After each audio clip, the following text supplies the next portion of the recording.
All right. Hello and welcome to another live stream. My name's Shane Olson, and today we're going to be sculpting another screaming animal. I get a kick out of these. Um, yeah, this is the last one I did. I did a screaming goat, and today I want to do a screaming something else. So it's really fun. These are just my ideas. Um, Yeah, I don't know why the shadow catcher on the ground just kind of streaks if I move the camera in a weird way. But yeah, there you go. He's got a little butt, little chicken butt. I guess he's technically a rooster. Hey Neil, how's it going? Can you hear me okay? Is it all working out good? Looks like I'm streaming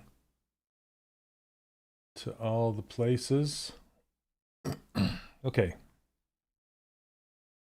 So I'm going to go ahead and do a new file. This is Nomad, by the way. I'm going to be doing a Nomad workshop this Saturday, and you can find the link in the description.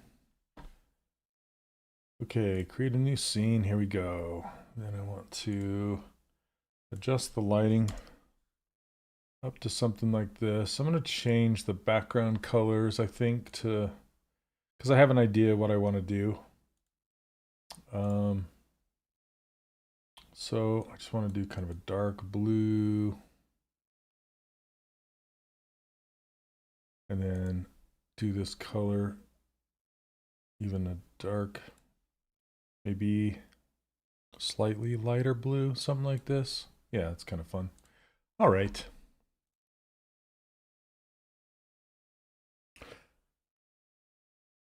Okay, here we go. So, to start, I like to start with the body. What I think I might do this time is switch over to a matte cap for a minute. Let's see. I'm just going to try a couple different ones to see which one I like. This one's kind of fun. Maybe I won't. Maybe I'll just fill it with a color. Yeah, let's fill it with a color. That way you guys can kind of guess to see what kind of an animal I'm doing. Hey, what's up, Leonard? Welcome, welcome. How are you?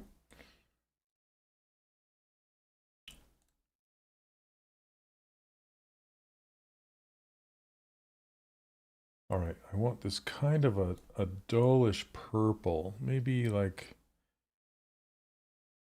this. Yeah. Okay. Hey, Randomizzy, how's it going? Randomizzy, Randomizzy, which one is it? Living the best life. Leonard, how often do you get to Magic Mountain? I was thinking about that the other day. Okay. Is this pinned? This is pinned for some reason? Okay. Why is that pinned? I don't know. All right. So we're going to kind of start with this purple. I'll probably adjust this color as we go. And as you'll notice on the right-hand side here, I've been working on a set of custom brushes for Nomad. At the beginning, I said I wasn't going to do it because Nomad ships with a decent amount of brushes that you... So I didn't feel like I needed custom brushes, but I went ahead and made some. I started to get into the realm of I need some custom ones. So yeah, I've gone through... A lot of these are just kind of ones that ship with Nomad anyway that I just added a different icon to. But yeah, you'll kind of see me use them as we go here. But what I wanted to do is these characters are kind of they have their head is their body. They're kind of all in one, which makes it funny. Yeah, I can't leave well enough alone. So this is the... Am I doing it right here? Let's see. This is the front. This is the side. Okay, yeah, I got it right. I have a really fun concept in mind. Hey, what's up, Matt? How you doing? Welcome, welcome. Okay, and I'm just going to start pulling this. Now, the move brush in Nomad, the default one, is kind of gummy. It's kind of squishy, I guess. And a lot of people's, when they use that move brush, they think, oh, this is how Nomad is, and I don't like it. Because that move brush kind of gives them a sense of Nomad is gummy and it doesn't feel right. I don't know if that's the right explanation for how it feels, but I've heard from a handful of people that just say I don't like the feel of the brushes. And I think mostly that comment comes from the move brush, if I were to guess. Mainly here. Okay, let's see. So this is our mesh. It's a multi-resolution, low res. It's been subdivided. Hey, what's up, Other Neil? How's it going? So the voxel remesh inside of Nomad is really, really good, and I like to use it a lot. So down here, you'll see on my menu, there's this voxel.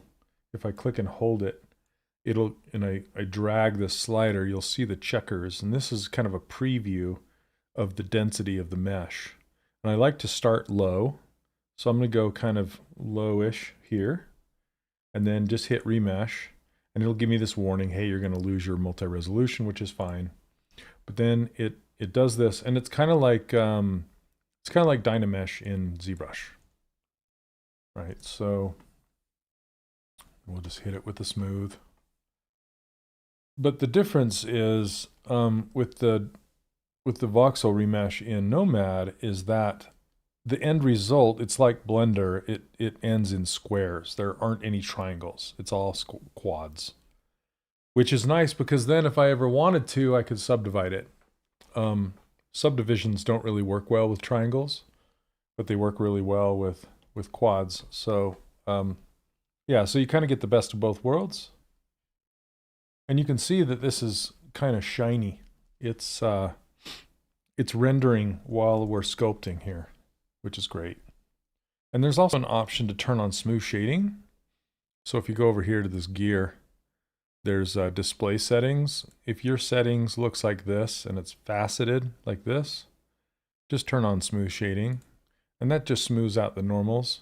And what it does is it allows you to stay a lot lighter or leaner on your mesh density than you normally would if you're working in like Blender or ZBrush where you just see facets, you know? So it's pretty good. Okay, so continuing on, this is just the regular Nomad move brush, but I've tuned it so it doesn't feel squishy. And I want his throat to go way back in here. It's just funnier. And we'll get the tongue in there and all that. But I want to take this detail brush. I tried to get this detail brush as close to my detail brush in ZBrush as possible. But it's interesting because the brushes in Nomad, they have a dual functionality. At least the pinch brush does, where if you click it, it has a pinch factor and an offset factor. So in ZBrush, the brushes, a pinch brush just pinches, and the damn standard brush just offsets. It might pinch a little bit, but for the most part, it just offsets. And this is like a dual function, so you get both. Yeah, Neil, it does have shift snapping. So, but you have to start rotating the camera first, and then you hold down shift, and then it will snap. And you'll see it. Well, you just witnessed it. So it doesn't snap, it kind of rolls into it, and then it switches to orthographic view at the end. And then when you start to rotate it, it goes back to perspective, which is nice. So it's a little disorienting because it takes a while to shift into that orthographic state. But once you're there, you can move things around and adjust it. But yeah, it's pretty nice. Or you can see this little sphere down here on the left. It might be on the top right for you. You can move it around in the options. But if you click on, like, say, front, it'll do the same thing. Or the side, like this, it'll do the same thing. It'll go to it'll go to the orthographic view. Hey, what's up, David? I wasn't watching, just listening. Where is the display settings? Oh, for the smooth shading, they're in this gear right here. Smooth shading, display settings. Yeah, right there. Okay, so we'll grab this detail brush, and I just kind of want to put an internal separation between the lips and the gums right here. And you can see how it kind of has a dual function. That's what I was getting at. So it pinches and offsets at the same time. And it is a little gummy. Looks like it affected the outside, so I need to make the brush a little smaller. There's also backface masking you can turn on. This brush is a little strong. So I'm going to try that one more time after. And it's cool because the brushes have a preview. You can see by that preview exactly how much this brush is going to push into the surface of the model. So let's try it one more time. Yeah, I just want it to just put a light crease in there. And then I can go over it a couple times here. And I really like how it feels, like kind of squishy like that. It just feels like I have more control, and it doesn't give me a start and a stop, kind of a bump that I'm used to, you know? Okay, so there's kind of this internal ring. I'm going to change the roughness. It's a little too shiny for my taste, so I'm just going to change that. I can click on this paintbrush, look over here, and here's the roughness. I'm going to turn off color and just adjust the roughness. You can see it, there's a preview in the viewport there. I just want to kind of get it to where I want it, and then hit paint all, and it'll just fill it. So now we're not so shiny anymore.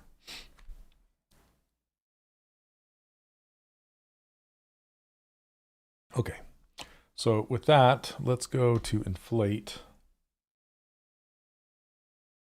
And I want to inflate, I want to give him a little chin too. Any guesses at what this guy is yet? I know it's way early and it's just a mouth, but it's a purple mouth. That should help a little bit. Go to the detail brush and just kind of cut in a lip crease here.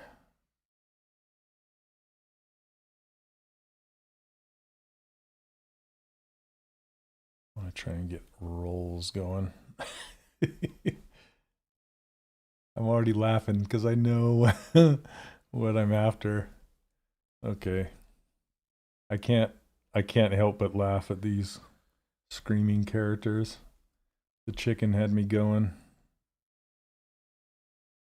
So did the goat. They both made me laugh. Okay, this might kind of start to cue you in. Build up a snout here. Barney. Oh, that'd be a good guess. Oh, that problem I was having with the texture maps loading when I import the FBX is on the Nomad PC side. I can import them to the mobile version and it's fine. Really? That's interesting. That still boggles me. Like, what the heck is it? Barney. I love you. I haven't heard that name for a long time.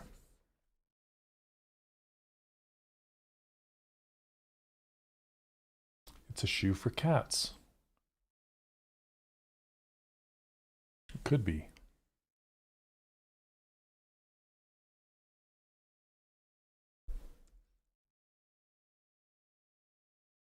The mouth is really interesting. Okay, I need to narrow it up a bit.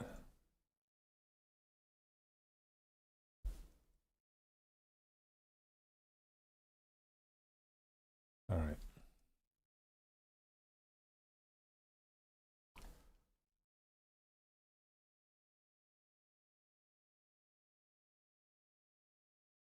Okay, so we'll put a little bit. Hey, Jace, how are you, buddy? It's been a long time, my friend. How are you?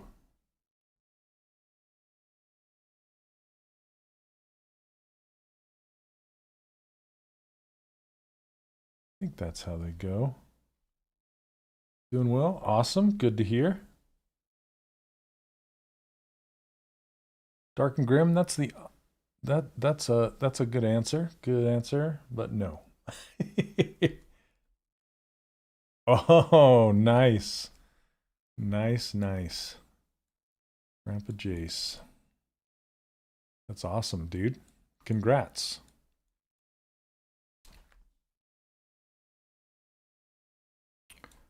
All right, let's kind of pull this from the side.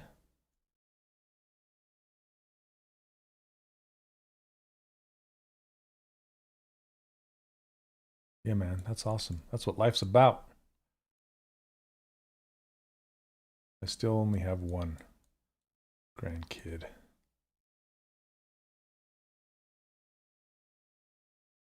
You'd catch up for sure. Jason's not old enough to be a grandpa. Either am I, for that matter. I still feel like I'm 20.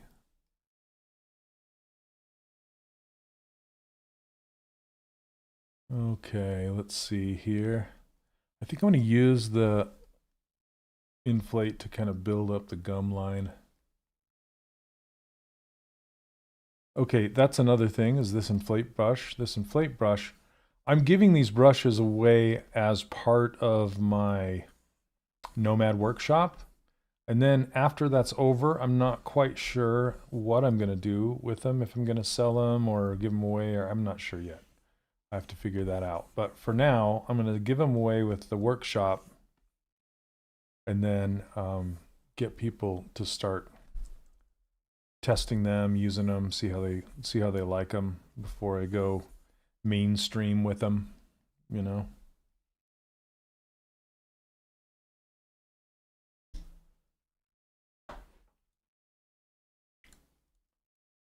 I should really try Nomad out at some point. You should. But yeah, I'm doing a workshop this Saturday, live workshop. If you want to know more about it, the link's in the description. I think Neil just posted it. If you're curious or interested. Okay, so I'm going to insert some eyeballs. Let's get some eyes going on. Mirror them.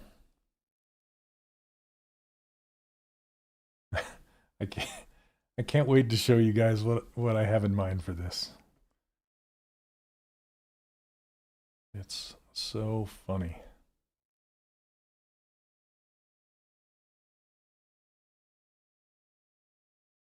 Okay, let's see. I forgot I had this custom menu here. I need to work on it a little bit more.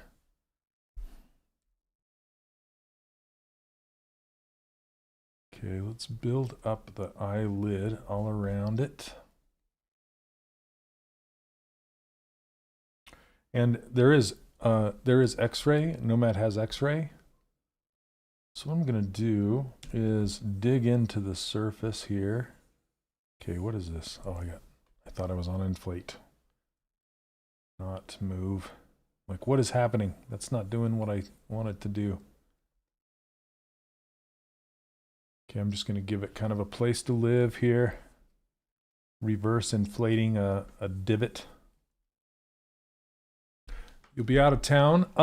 It's going to be recorded, so you can watch a recording. It's not as fun because you can't ask questions, but the content will still be there, and you'll have access to it after the fact. So if you're interested, and then I'm still going to sell it after I'm done. Okay, inflating out. And the Nomad workshop, it's going to be, I'm just going to be talking about the technical parts of it, like how to do things with it, where everything's located. I'm also going to compare it to ZBrush, just for those ZBrush users that are just like, well, I want to do this thing that I know how to do in ZBrush, but I don't know how to do it here, so where is it?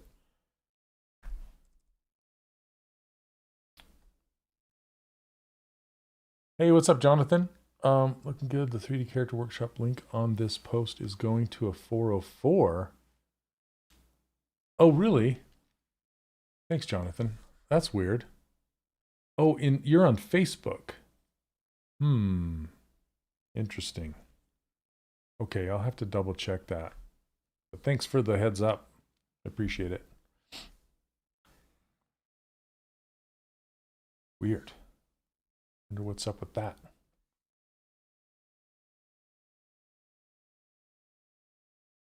So if you want to know the density that I'm working with, it looks like this.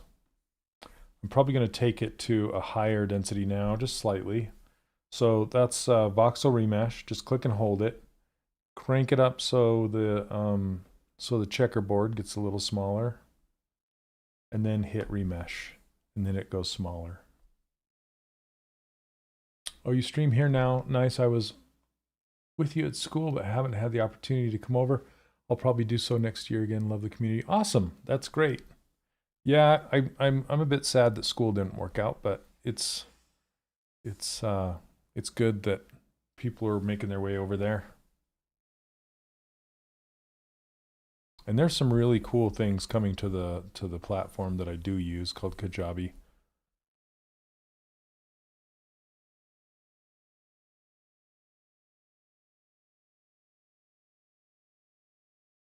Yeah, my 3D character workshop, it's been going for like 9 years. And what's interesting is there's a lot of content there, in kind of, I would say maybe too much.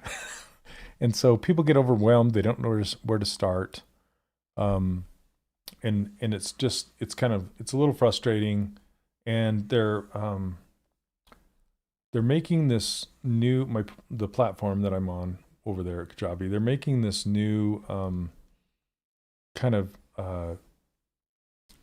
thing where you can import your videos and it will make transcriptions of them, so then they can be subtitled in other languages, and also they can be searched and time-stamped. So people can do a search for specific things like retopology or whatever it is, and it will feed them like different pieces and parts of different videos, so you can find the instructions that you're looking for. I'm pretty excited about that. Oh, hey Larnell, how's it going? Yeah, it's been a while. Hey James. Yep, I am. I'm trying to go live on my own channel more often. Okay, this may give it away.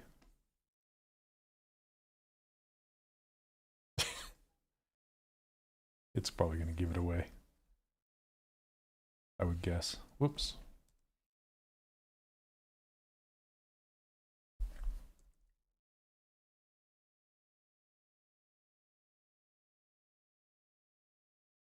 You miss? Oh, thank you.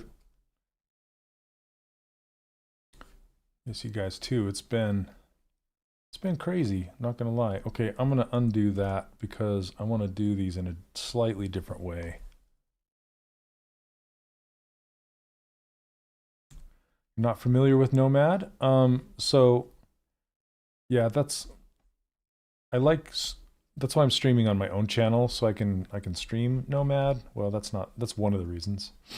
But Nomad is I'm on my PC, but it started out its life on the iPad, and that's where I first learned about it and fell in love with it. It's great. It's cheap, but it's very powerful for what it is and what it does. And what I think the thing I like about it the most is just that you can render while you're sculpting, which is great. Am I the only one watching the live stream on both YouTube and Twitch? Maybe. It's funny. Hey, from Kaiv. Hello. Ah, you got it. You got it. You're the winner. I don't know what you win. 50 points. Okay. Let's voxel remesh this again. See, it just rebuilds it, which is great. Good job, Irna. I don't know if that's how you say your name, but welcome and good guess.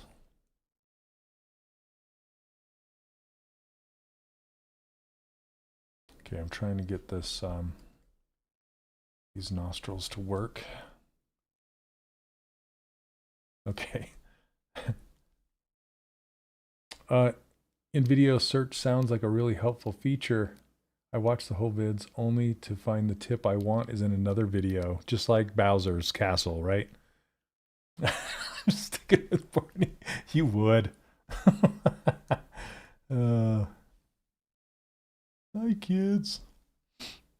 Okay, I'm gonna pull I want his eyelid to kind of come up. I don't want to make him angry though. I gotta be careful. Easily made angry. I want him to be surprised, but still have an eyelid.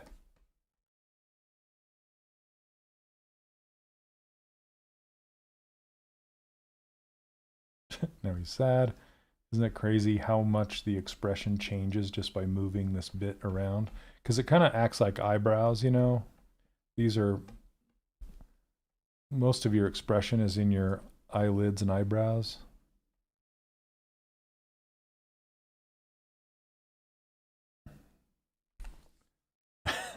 Off to make Shane Mario meme. Yep. I'm sorry, but your tip is in another video. Sorry for wasting your life. The purple Teletubby. Okay, this is getting stretched out a bit too. I think that baby hippo has a name, that famous little baby hippo. It was so stinking cute.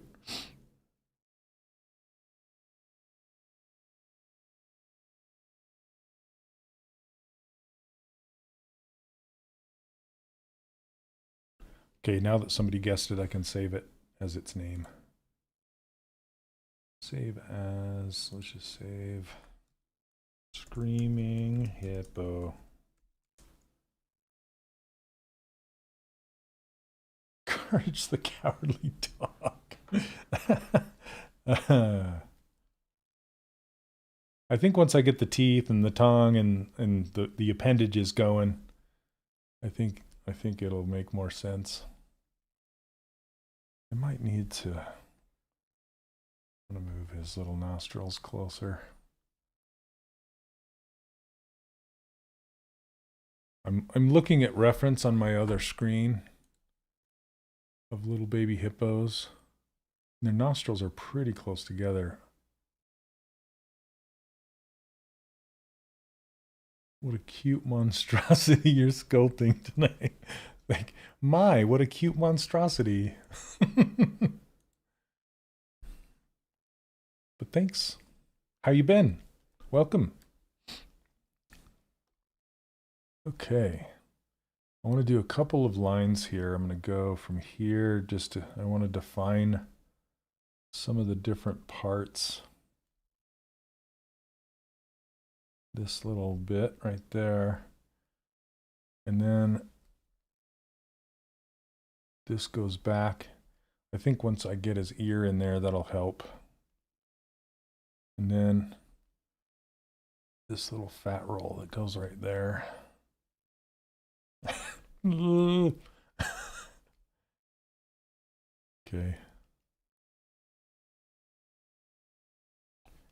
And then yes, he'll have a little butt. That's the signature. Little butt. I have these headphones on and I'm not listening to anything. Let's find something, shall we? What should we listen to? All right.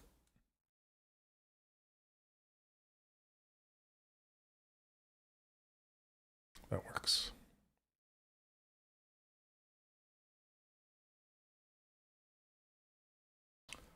This has nothing to do with the hippo. The stroke on the trim tool is grayed out.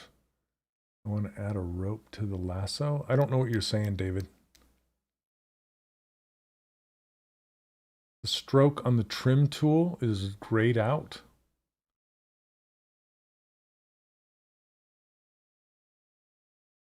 So, yeah, the trim tool wants you in orthographic.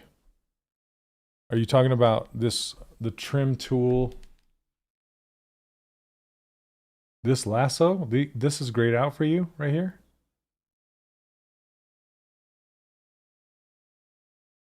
Yeah, so the lasso's right here. I don't know what you mean by rope.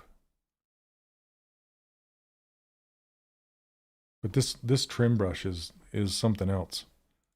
It's really, really good. Okay.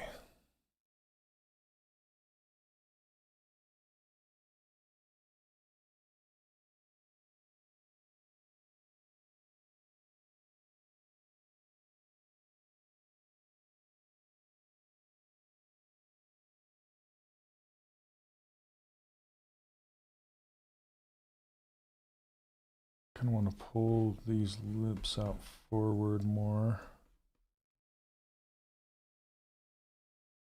So he does have more of a muzzle.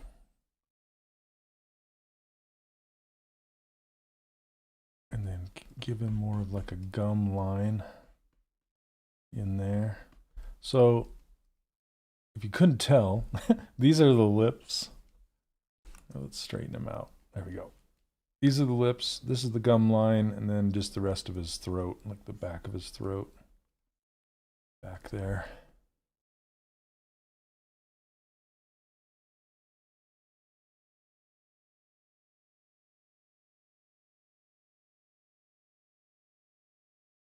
Okay, let me give him some teeth, so he's got some teeth.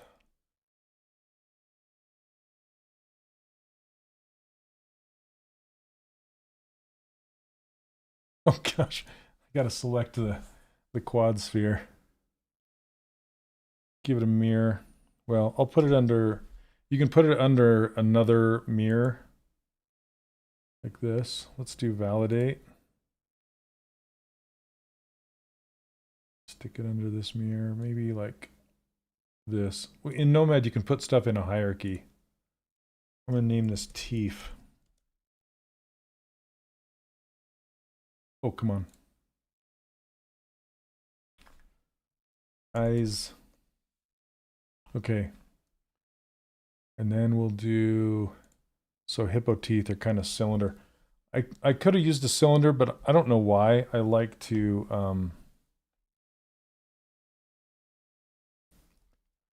make things with spheres because they just feel organic, I think.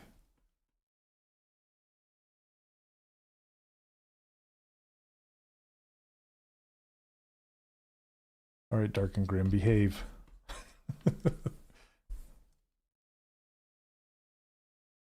I've been there before during a live show at a big conference, sculpting a giraffe's head, and it looked like something else. I love the way your move tool is working. What did you change to make it this precise and neat? Thanks. I just changed some of the settings in the stroke profile. The main thing is just turning down the power.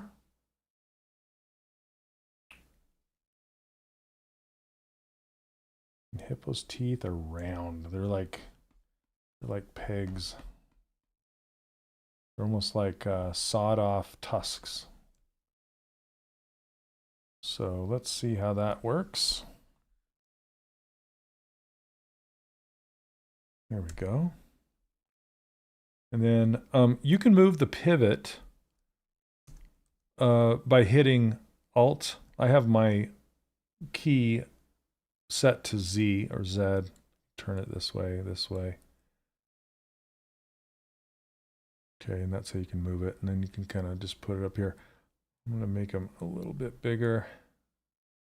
Kind of curve them in. And then we'll build up the gums around them.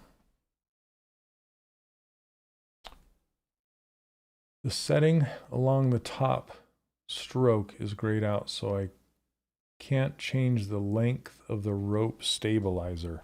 I don't know that trim has a rope stabilizer.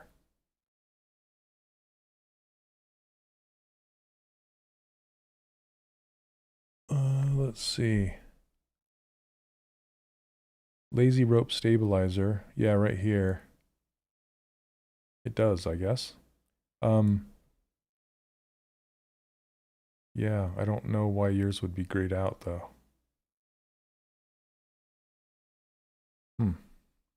Is that what you're talking about? Thanks, I'll definitely try playing around with the brush and settings now. Sure, sure. Okay, I want to move the mouth, like the shape of it, even bigger. Let's go like this. Like that baby hippo's mouth shape. And it comes in like pretty tight here and then goes out like wide up here. And then we've got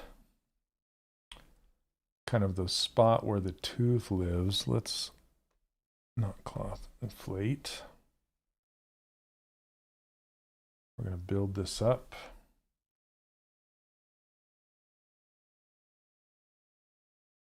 And the inflate brush that I tuned is very slow inflate. It drove me crazy how quickly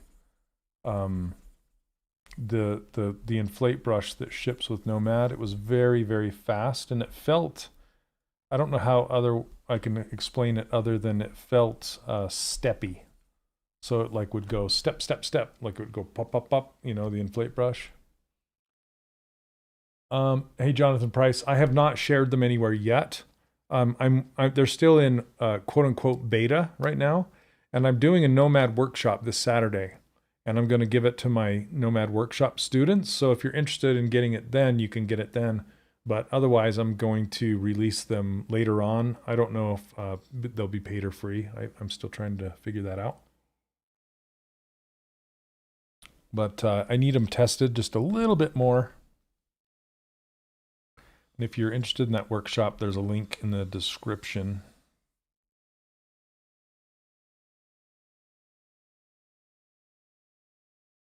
Hopefully that doesn't give you a 404. But it's just 3dcharacterworkshop.com/nomad.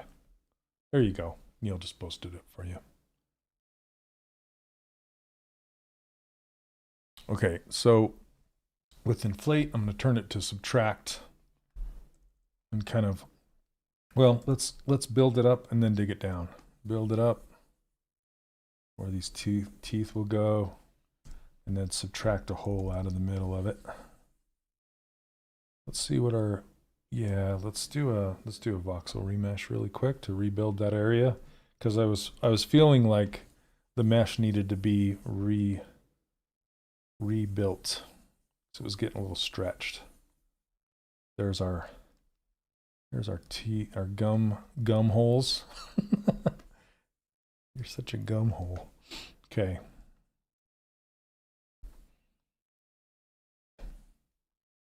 Now we can just kind of use our move brush to move it around the tooth, because I'm looking to get that curl, you know, the flesh curling in to where the tooth lives. Okay, let's go this side here. There we go. Just kind of build it around. And from the front, I like to lift it up and come down on either side. So it looks like it has an actual gum line. I just switched to YouTube and saw that your links are correct here. Awesome. It's just the Facebook post I saw that seems to have the old... Oh, really? Okay, that's good to know. Good to know. I will fix that after this stream. Yeah, Neil, would you mind taking note of that so I don't forget, please? Is this going out or in? Okay.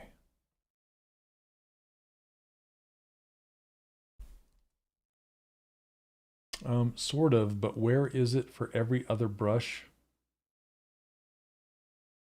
Is under the brush. There is stroke, alpha, fall off, filter, pressure, everything but filter. Yeah, because it's a different type of brush. Trim is its own thing. It's completely different than the other brushes. So so if you have stroke open and you click on like a different brush, so if you select trim, see how that changed completely because it's like a tool instead of a brush, I would call it. These are in Nomad, these are actually called tools, not brushes.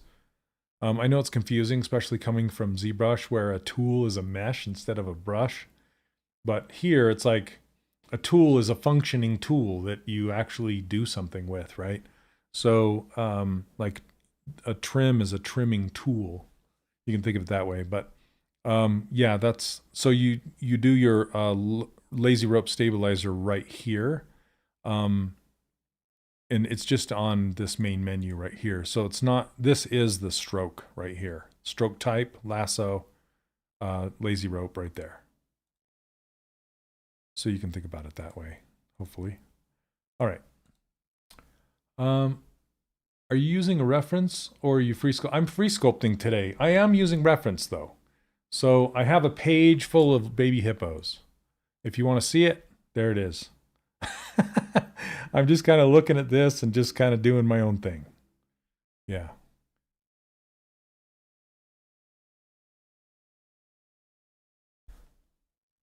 These look like little marshmallows. It's pretty funny. Marshmallow teeth. And then I'll color them later on so they're not perfectly white. Hey, Olive, how's it going? Welcome to the stream.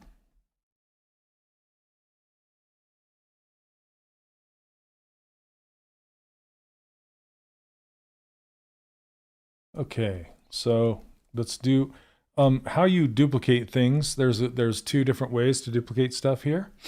I'm doing well, thanks for asking. So if you turn on the gizmo, you can go right here, see where it says clone. You can click on that clone button, and then when you drag it, it will make a clone of it. You're right, Screaming Hippos would make a great band name. Oh my gosh, that's funny. Another way you can duplicate this is go to your hierarchy and then go to clone right here. It's the same button, same. Or you can click on these three dots, click here, and there it is again, 3 different places.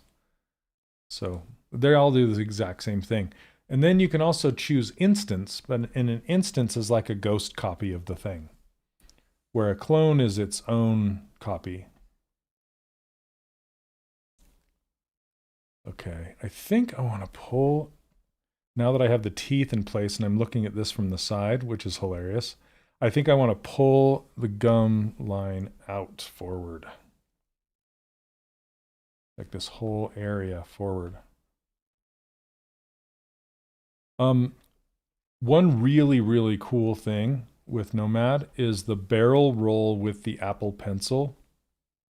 If you get the newest Apple Pencil, it has a twist, like a spin. You can spin your pen in your hand. It annoys some people, but I've gotten used to it, and I actually really love the functionality. And what it does is, as I'm dragging out, I can spin it, so I can actually like really utilize like the snake hook brush. In Nomad, it's called the drag brush right here. This is the snake hook brush. And as you're dragging it out, you can spin it and make curls and all sorts of cool stuff. So you're not only moving stuff out, but you can also turn it too. It's really cool. I use it all the time. Okay, so And also when you clone stuff in Nomad, it makes its own, it's a whole new object. It's not part of the same object that you then have to split off later. It just splits it to begin with, which is really nice.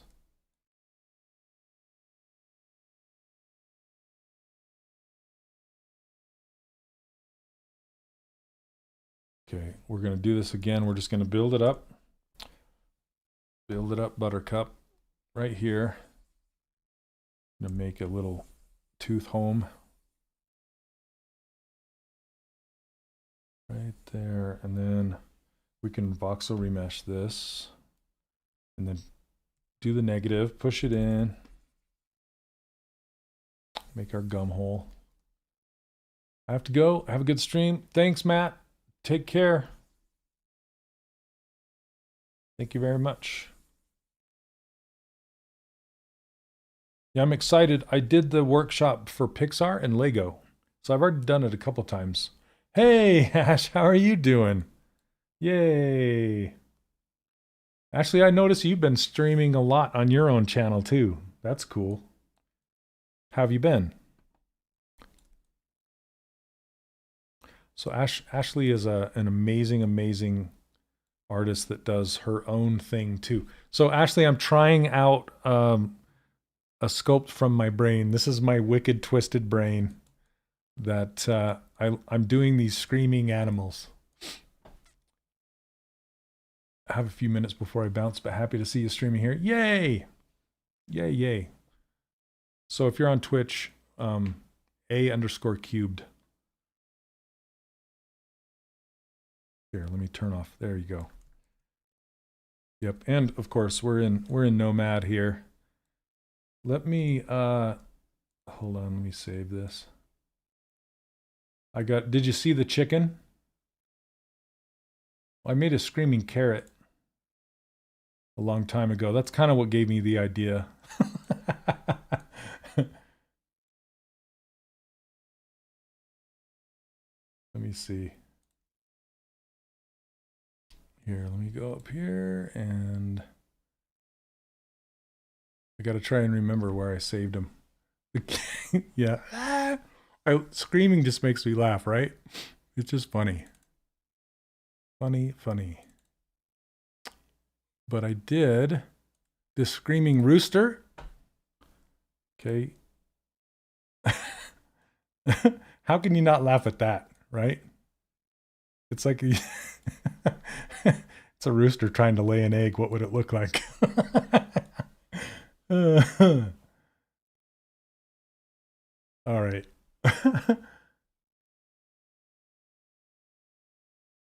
And then I gotta show you one more. Then the screaming goat. I did a screaming goat. Can't get enough of the screaming goats.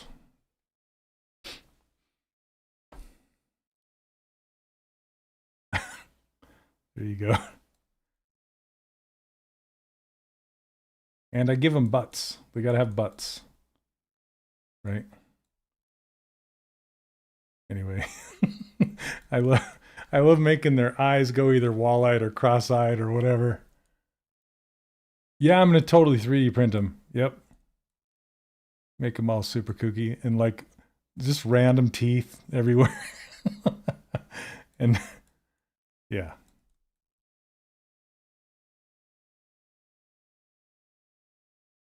The cleaver's just about that's pretty good, Dark and Grim. That's not bad. I actually have an idea for this hippo as to why it's screaming, and that's coming. So I didn't think about that with these guys. I think I need to give him a little bit of fur, like a little bit of yeah. Okay, let's go back to the hippo.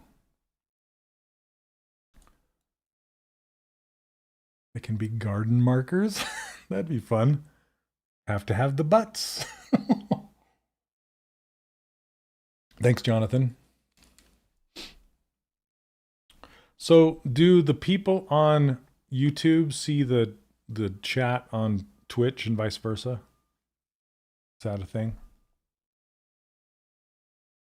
Okay, I want to pull this. I want to pull the bottom of the mouth. Like, he's got to be shouting bigger. It's not big enough. Bigger.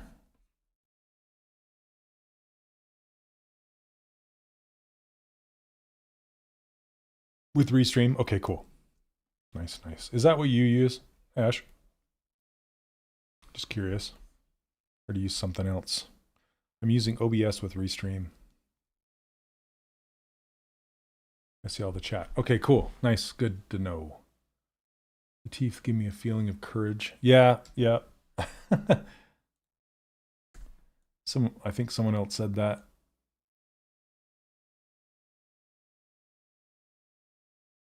Nope, I don't do YouTube and Twitch. Oh, so you could just go straight to Twitch.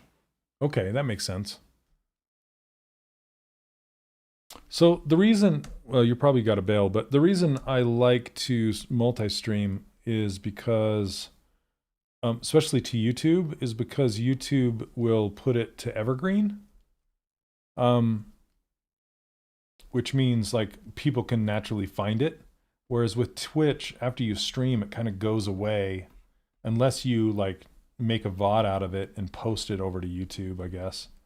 That's what a lot of streamers do. They'll like chop it up into stories and then put those shorts over on YouTube as stories. You're just, it's hard to get people to come over, you know? I haven't seen you streaming since 2022. Oh my goodness. It's time. The time is nigh. Get over there. Yeah, Ashley, I may or may not have been a lurker on your stream. Because sometimes I know you're like, you're in it and I don't want to distract you, you know? And plus I don't really have too much time to hang out, so I'll just kind of drop by, see what you're doing and bounce, but it's always a good time.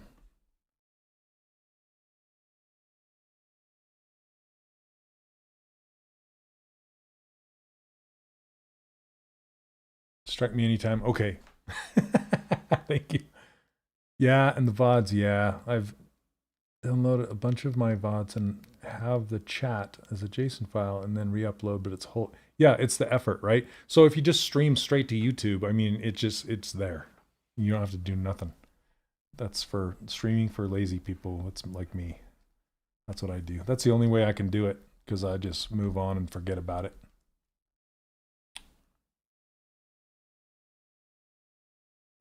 What are you doing, Neil? Oh, you have the chat settings off? Oh, that's awesome. Dig in there. Okay. Okay, let's get his little chubby arms in there. I do wish when I'll have to ask Stefomi. Stefomi's the developer of this program. He's this awesome dude from France. Just one guy makes this program, kind of like old ZBrush back in the day. One guy. There are plenty of others that more than distracting on Ash's stream. Exhibit A. That's funny. That's true. That's true. Oh goodness. Okay, let's go. Need to do color, not sharpen, or there we go. Oh, it's shiny. I don't want shiny. Let's do roughness. Okay. So you can eyedrop roughness and color if you want in here, which is great. That way you can apply it. You must go. All right. Have a good one. My schedule is no schedule. No. So I mean, this is my max on streaming time typically, but I forgot to get on the calendar. So, and I'm also promoting my Nomad workshop that's this Saturday, which I couldn't really do on the Max On channel. Well, I could, but it might make a few people upset. So I decided to stream on my own channel today. But I do want to get more active on here, you know. So subscribe, like and subscribe. Oh gosh. To be notified. But yeah, it's fun. I love streaming. It's a lot of fun. I need to do it more. Smash that bell button. Be notified every time. All right, thanks, Ash. Well, take care. You're awesome.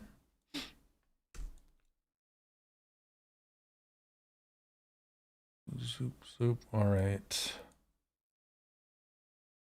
I don't know what happened to my music.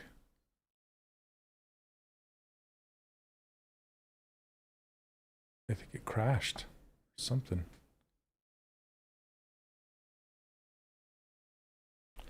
I don't know. Hopefully it will.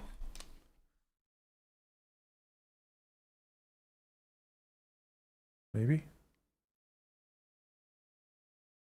It's like it's muted or something. Oh, there it goes. Just a quiet start to the song.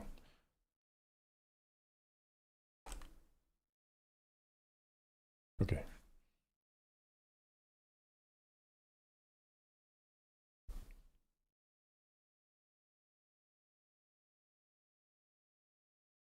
I want the appendage to taper. I do miss not having access to my appendage brush. So I just kind of have to make a sphere work. And then I'll just kind of do what Dave Reed does. If you guys don't know who Dave Reed is, and you're getting into Nomad, I highly suggest finding his channel. He's got some great videos. He has a very specific style that's very kind of cutesy and round, but you can learn a lot of stuff from him. I like it. He's great. Okay. And he started, well, he still does, like I was going to say, started life as a 2D illustrator. And he took that 2D illustration knowledge. He couldn't really get into any other 3D programs until he found Nomad, which is believable. Because this is very much like Procreate. It started its life on the iPad. It's like, it even has like the similar sliders for the power and the brush size as Procreate. So once he found Nomad, he just kind of got it, which is great.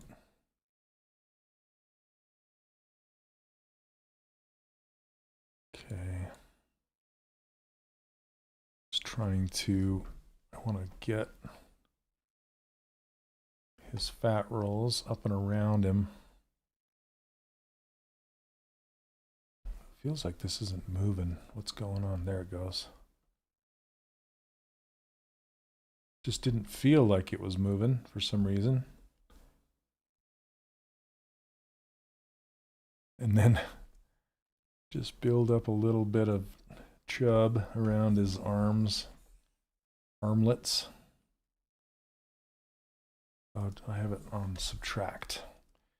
It would help if it's on the way you want it. See how slow this inflate brush goes? That's feels so much better to me.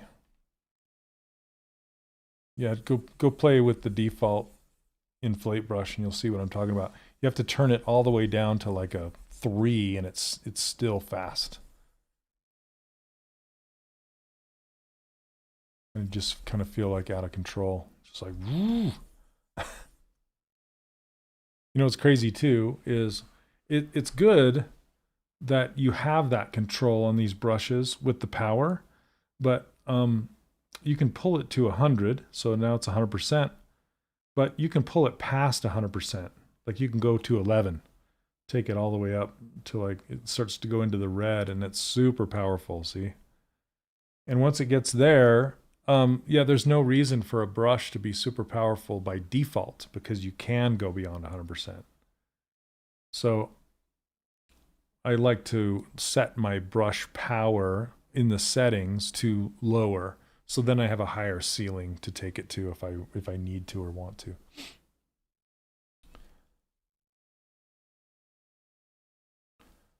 Okay.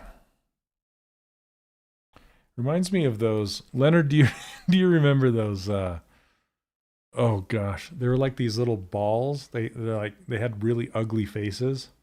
and these like floppy arms and stuff back in the 80s. There were two of them. There were some that you could get in gumball machines that you could put on the end of your pencil and stuff like that. And then there was like bigger ones. I can't remember if they were, remember those? Nice. Oh, so funny.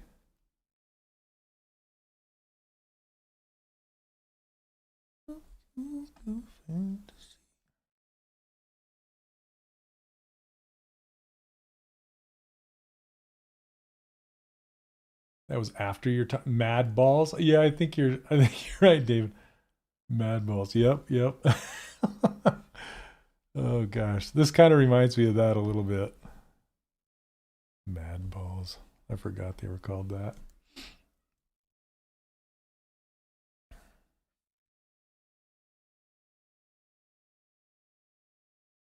All right, I'm going to voxel remesh these feet. Hands, I guess you'd call them, based on where they're located. And then what I want to do is kind of sketch out where the palm is going to be, like right there. Early 80s.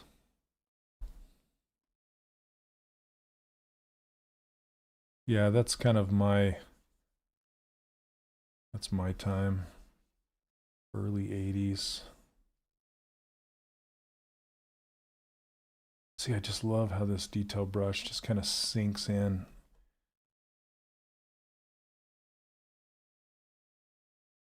It just feels very controlled.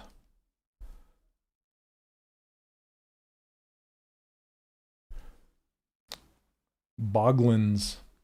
Maybe you might be right. In the 80s, I was working for, I don't know what that is. I'm afraid to ask what that is.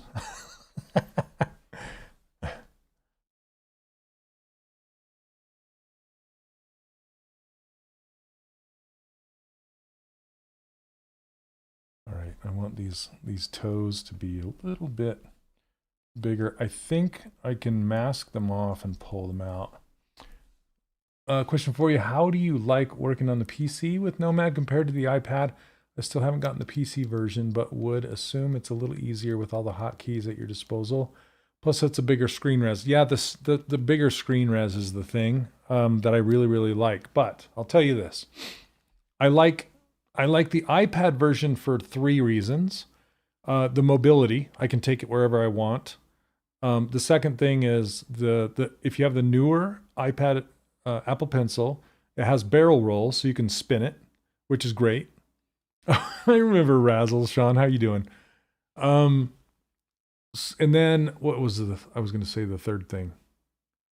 The third thing is just the navigation with your fingers. So you can navigate with your fingers in your, if you're right-handed, it would be your opposite hand, your left hand.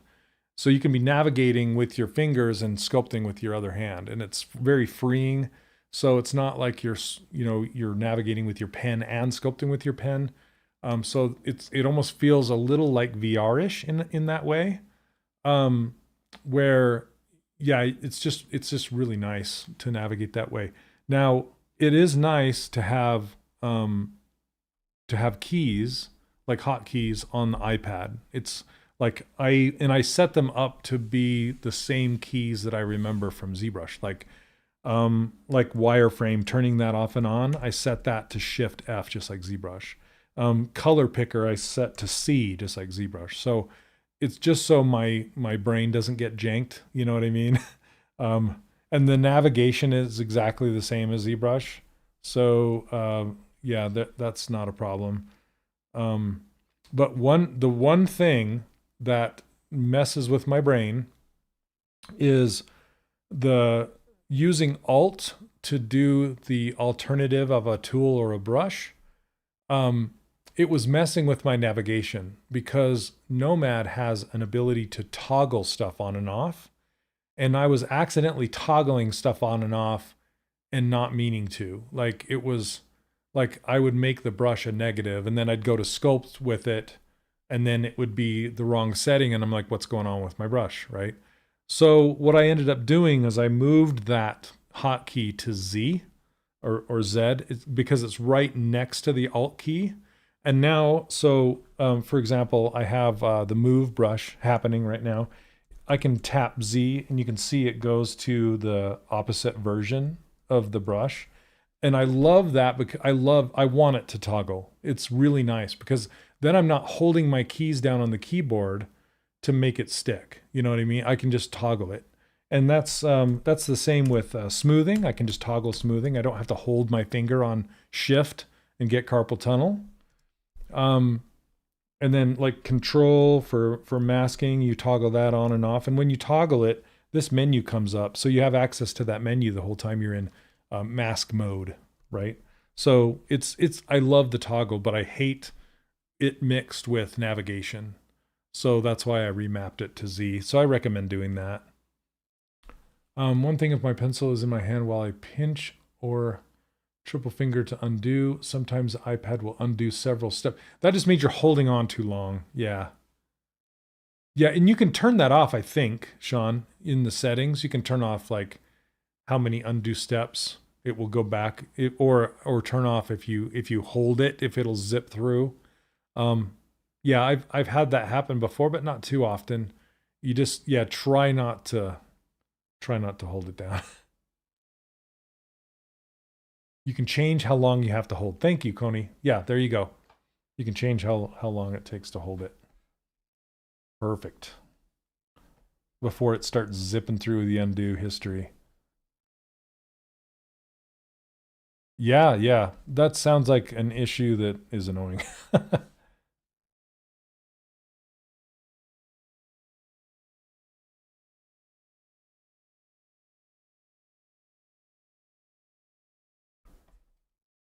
Okay, I'm just pulling up these little nubbins. Hippo nubbins. All right.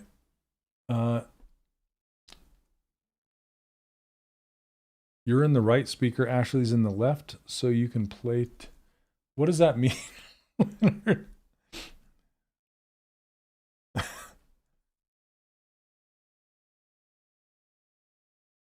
Like, is she streaming right now? And you panned us? Is that what you're saying? Okay. I'm gonna get his ears in there. You can hold 3 fingers to zip it back too. Oh yeah, and there's history right here. So you can see what you've done, like your whole history. But just know that if you close the file, even if you save it, if you close it, you close Nomad, your history's gone. So your history is there as long as you're working. But the reason he gets rid of it is because the iPad doesn't have enough memory to hold on to it. So he gets rid of it. But yeah, that's the history. It tells you everything. And you can zip back and forth through it. Yeah, she is. Okay, got it. So that's what she had to go do. Okay, that makes sense.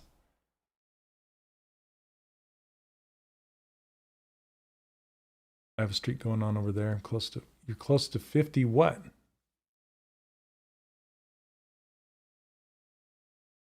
Okay.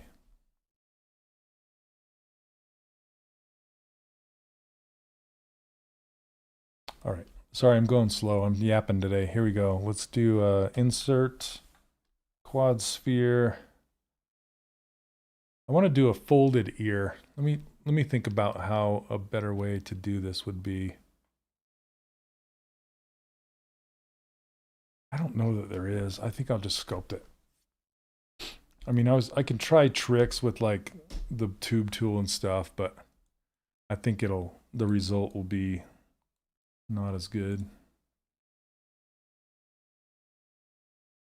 So I'm just going to put it under this mirror modifier, mirror repeater. 50 continuous streams. Do you does it tell you, Leonard, or you just kind of keeping track on your own? That's cool. You're like a super fan. She's a good one to be a fan of. She does incredible work. Okay, so on the back, I'm just going to use the move brush and just kind of pull it in like this. Yeah, it tells you. Okay, cool. I do need to stream more, Leonard. Yep, you're right. I do. I have so much fun doing it. I don't know why. I don't know why I don't do it every single day. It's like highlight of my week. How often do you start merging mirrored objects before they come overloading? I don't really.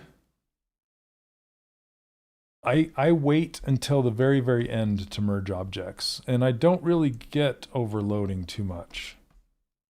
Because I kind of try and be careful. Because you can manage your density of your meshes with that voxel remeshing, which is really nice. You can also, there's quad remesher. If you've purchased quad remesher, you can keep things low that way as well.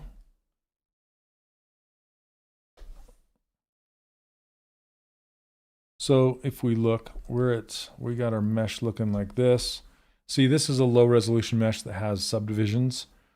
So I'm going to voxel remesh this. You know, I typically avoid the Dynamesh workflow in ZBrush just because I can't tell the density of my mesh over there. And I don't mean to talk bad about ZBrush at all whatsoever.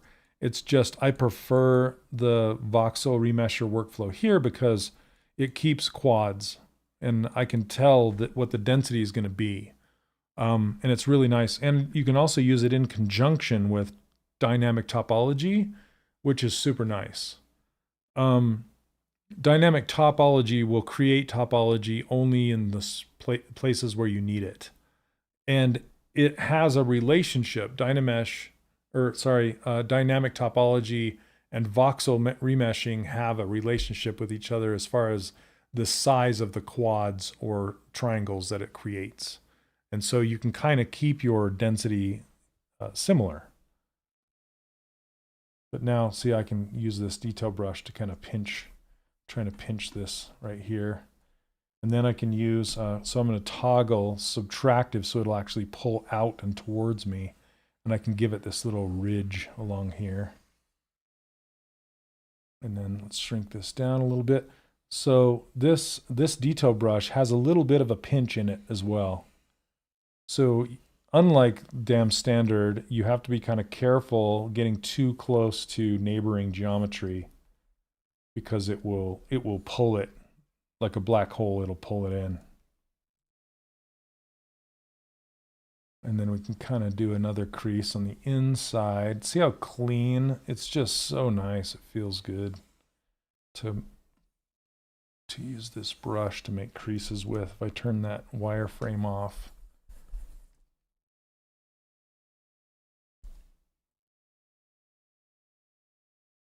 And see, once you get it looking the way you want it, you can just voxel remesh again and then keep going. Hey Ginger, how are you doing, man?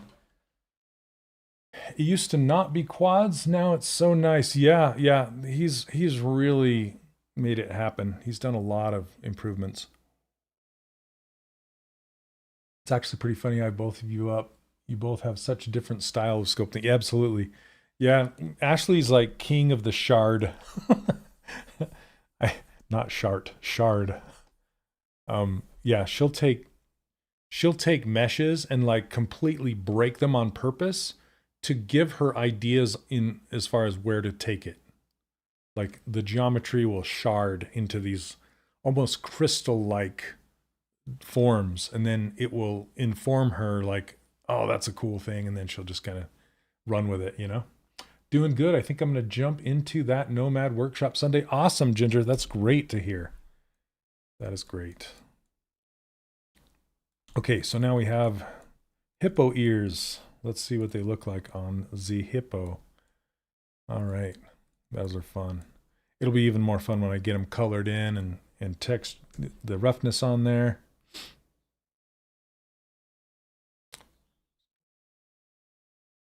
Yeah, Sean will be in there too.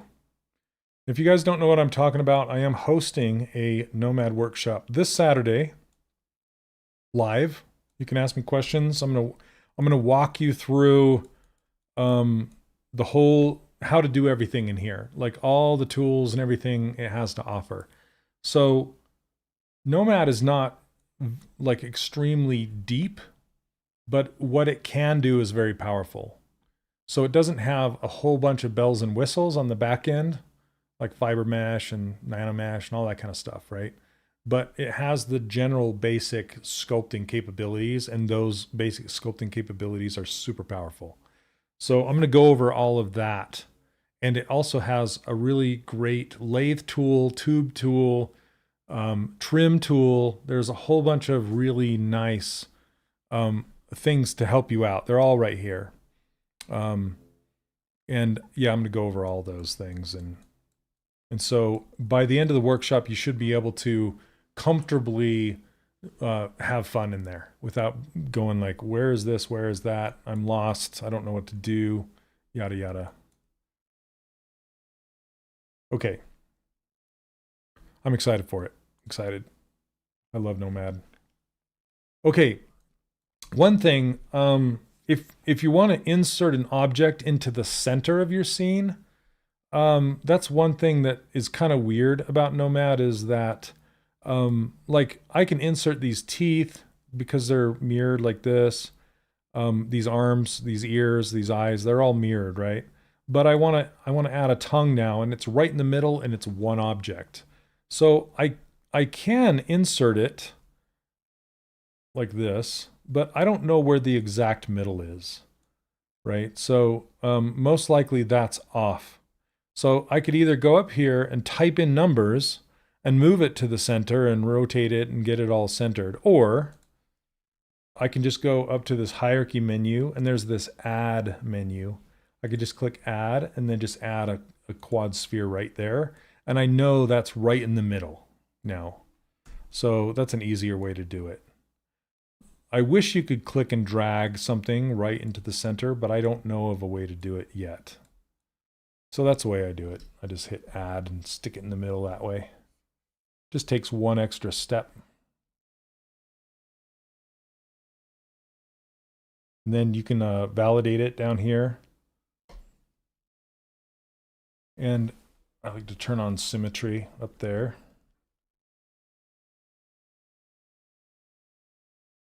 Okay, I've been having fun making these funny bendy tongues and stuff. So I'm going to take this drag brush, just kind of bend it around. I'm going to turn off symmetry actually. And if I was on my iPad, I could twist my pen as I pull this out and give it a little kind of a twist. Since this is a hippo, I don't think he has a... Hippos don't have like really wide tongues or long. I'm going to make it kind of stumpy. But I want to emphasize the scream in there. Do you keep objects very long before validating? Not typically. Some objects I'll never validate if I can help it, like tubes, because I want to go back and be able to edit them. But like spheres, I'll validate them as soon as I can.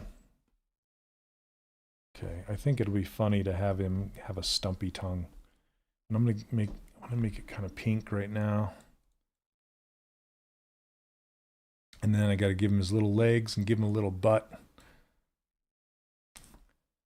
And then we'll work on some coloring and that kind of stuff, so it'll be fun. Okay, so let's just do a pink color.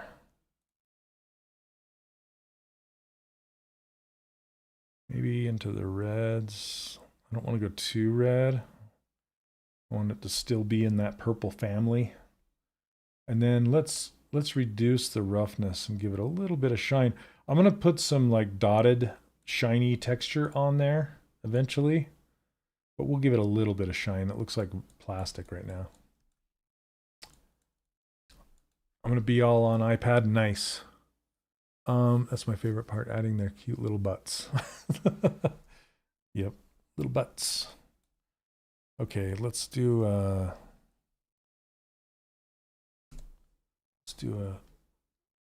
valley down the center, the tongue valley.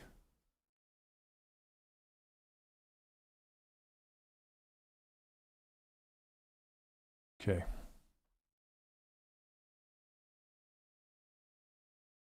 And then,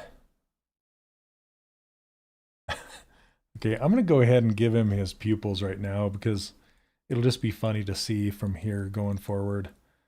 So I'm going to select one of these eyes. And what I can do is I can either paint the pupil on there. I think I'm going to do that. Or I can make a pupil, you know, like a physical one. But I think it's easier to just paint it on there. So this is a subdivided quad sphere. And what I'm going to do is go to multi-resolution and subdivide it even more. So right now it looks like it's at, right, if you look right here, it says 219,000. Now it's 193. Oh, I think it's this one. 101.2 million. This is the scene vertices. Okay, that should do it.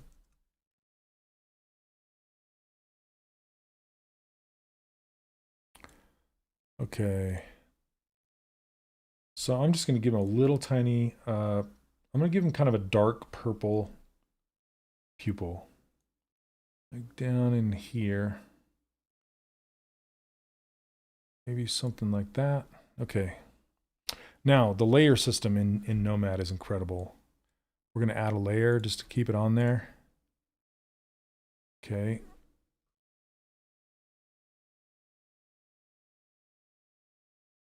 Yeah, Rick and Morty pupils. Just part of the freak out. Oh, that's funny. Yeah, something like this. He's going to be looking at something on his nose. Freaking out about it. Okay. I think I went too deep on that clef. So let's fix that.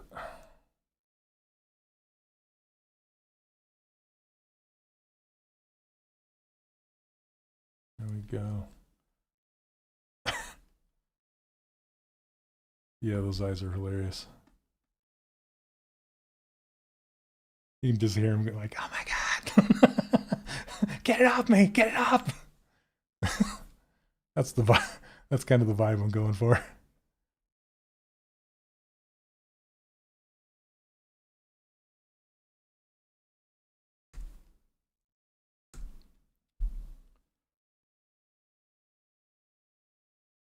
Okay. And then I'll get some like pinks and all sorts of fun colors in here.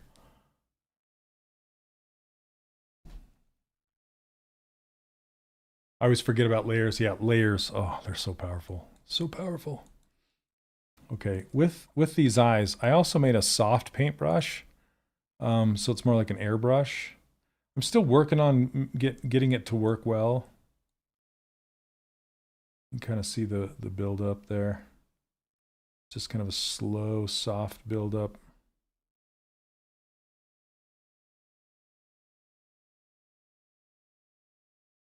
Okay, but I want to do it kind of reddish. Grab this tongue color. We'll go maybe something like that. I love how it shows you the preview, what it's going to be too.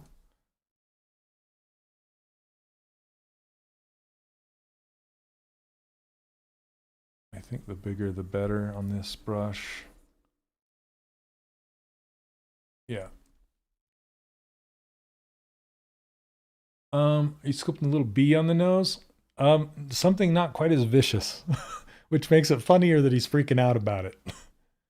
Because it's like he doesn't know what it is. And he just like, because he's a baby hippo and he doesn't know the world yet, right?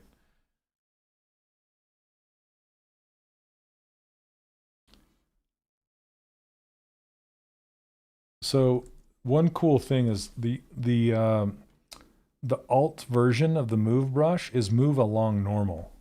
So if you want to do something like push a nostril in, you can just set that to normal, and then you can push it in along its normals like this, which works out pretty good.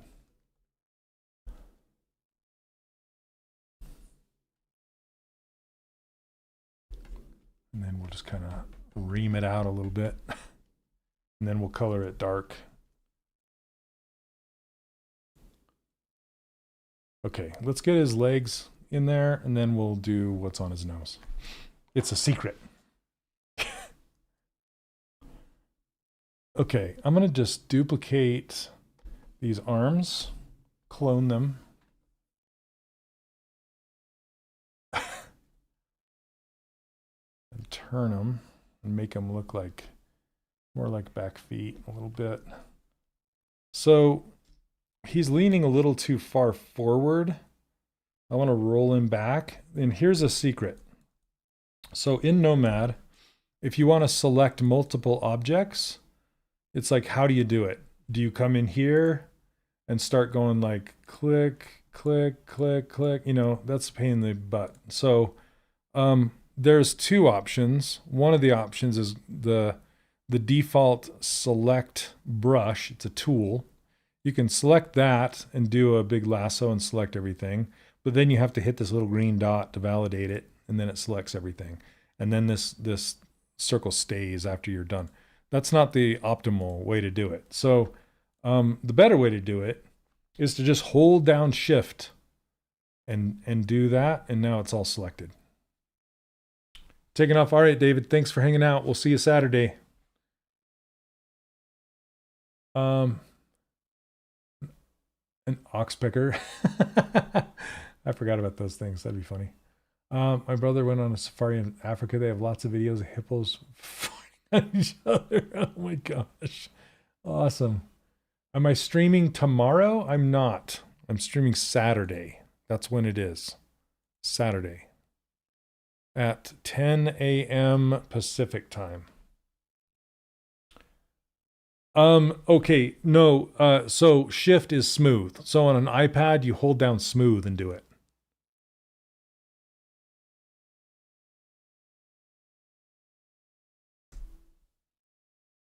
Okay, so snapping it to the side, I'm going to roll him back because I'm looking for a flat spot. Because I'm going to 3D print these out, so I want them to have a flat sitting right on the thing. Okay, so I'm still stuck on this. What did I do? I need to save it and switch to a different brush. Okay.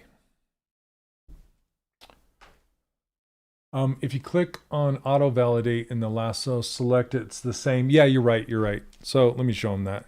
Thanks, it's a good call. So if you do have the select brush selected and you turn on auto validate, it will just do it instead of having to push the green button. And that's true with all of those types of tools. You can set them to auto validate and it'll just do it when you're done. Okay. So I like to snap it to the side. We're going to use that. We're going to use the project brush. The project is kind of like trim, but it doesn't slice the mesh. It's like the clip curve brush in ZBrush. And you can change the angle or the stroke type, I guess. There's curved, path, line, rectangle, and circle. We're going to use this line. We're going to snap it to 90 degrees. And I'm going to turn off auto validate. That way we can get it exactly where we want it. So you can draw a line like this, and you can move this around, and you can kind of just move it up here. I think I need to put the butt in there first and adjust his body shape before I slice it, though. It's not really a slice. It's a project. It's going to take everything in the white area and slam it up against this line. So I'm not going to do that just yet.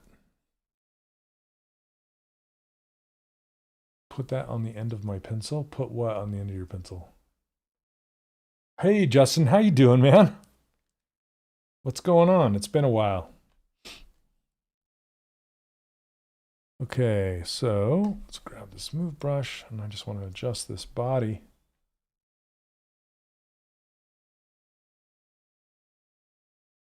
And we're gonna make him a little dump in the trunk. Wish I could adjust the line, as I don't always align it perfectly at first. It takes me a few times. Yeah, just turn off auto validate and you can adjust it. And then when you're happy with it, hit the green dot. Green means go. Yep, we'll give him a little dumpy bumpy there.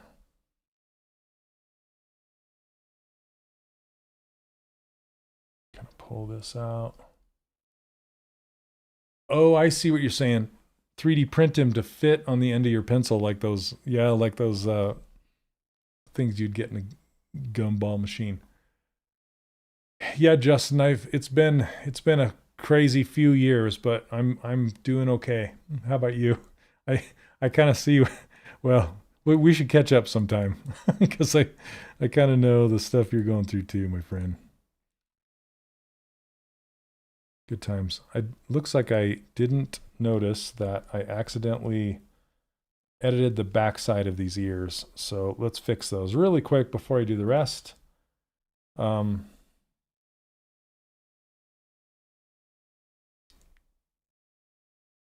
Okay. So we're just going to we can use the fill brush. That's what it's for. Just kind of fill this up. And then soften it. I think I can just pull it out with the move brush here. Smooth this out here. And then we'll voxel remesh it when we're happy with it. I don't want to accidentally smooth out the creases on the front. Okay, so see this? I want to fix that with smooth and I can just get rid of it. So I turn on dynamic topology and you can click and hold it and you'll get the same slider as you do with the voxel remesh. That's the relationship I was talking about. And so now when I smooth, it'll just add a new mesh. It'll just voxelize it like that. And now when we hit regular voxel remesh, it'll just clean it right up. Hey, Crash Sculpts, how's it going? That is Mr. Fields. Yeah. Still recovering from the epic layoff, but otherwise doing well.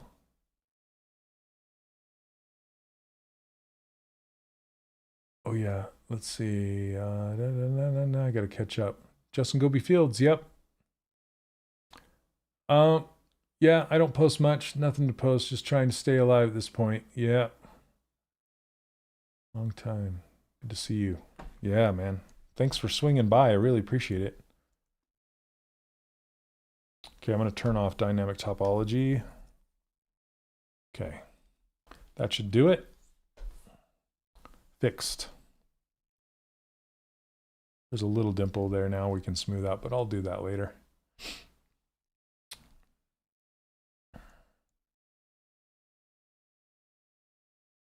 Okay.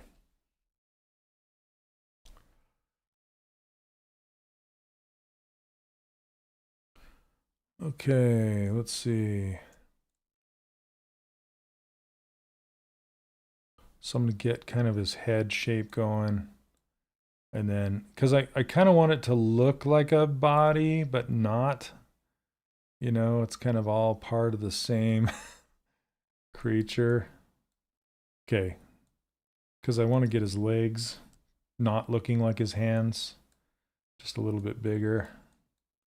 Aimed a different way, different shape. Kind of doing different things. All right.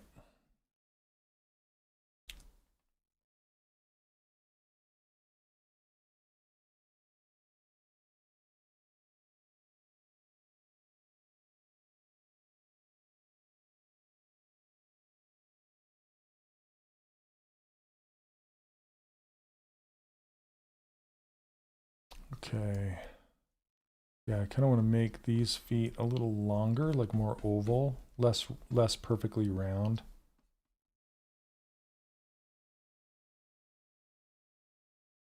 Something like that.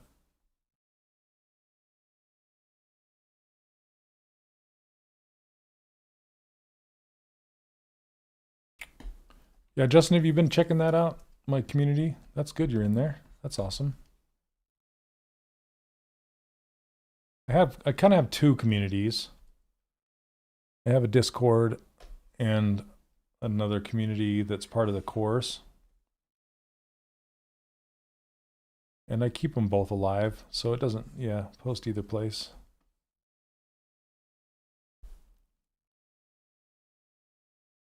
I wish I could just keep Discord and just keep that going, but the problem with Discord is I don't know who some people are because it's just nicknames and I don't have emails. So I can't tell who's who in there unless I know them personally, you know? So that's why I have two. I have one that's kind of official for the course, and then Discord is just kind of more of where we just hang out, have fun.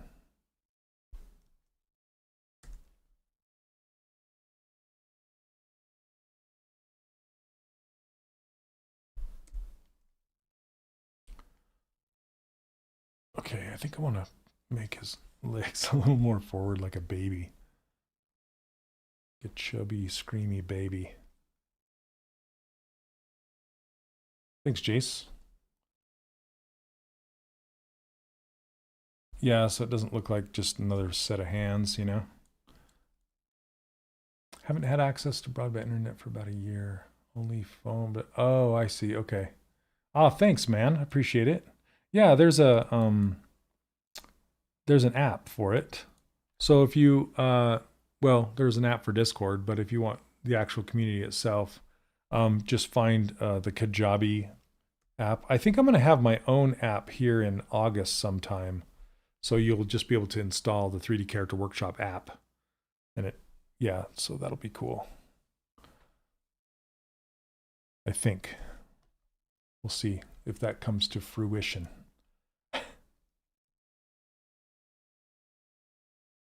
It's supposed to be part of it. They used to charge extra for it, and now it's just part of the plan that I use.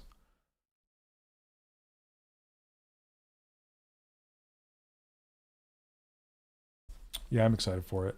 So the community should be part of that, and all the courses and stuff.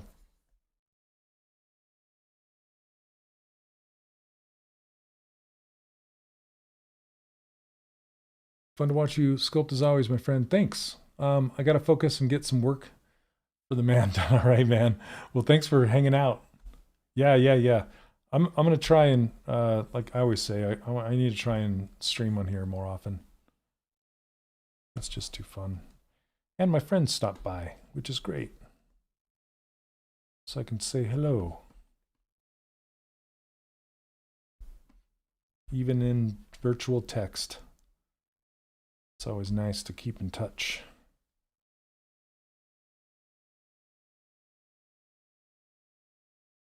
Give him some little chubby wrinkles.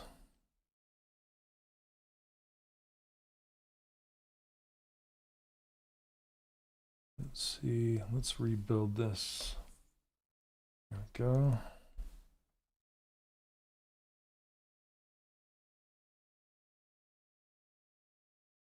Justin, have you played with Nomad much? Just kind of curious. I know you've been busy with other stuff, but the cost is right, so I was just curious.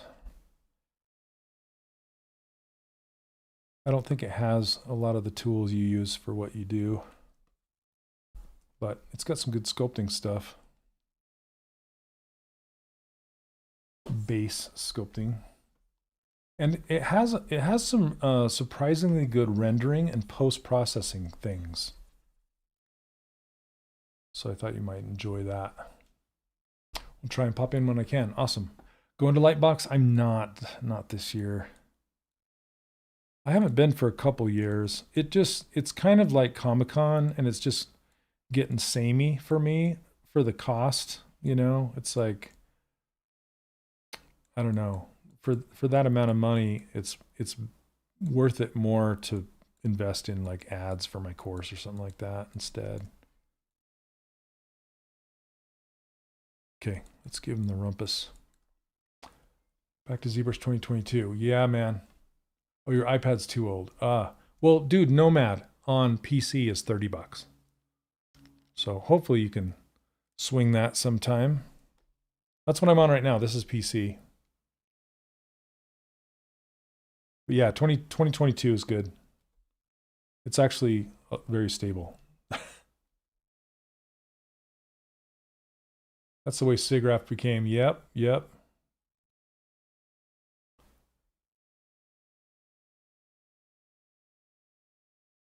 I'll have to give him a little hippo tail. Okay, now that he's got a butt, let's project this down. We're gonna project, there we go. We're gonna just kind of set this right here and hit validate. It should, yeah, see it cuts it clean, but it's, I keep saying cut. It's not a cut, it's a smush.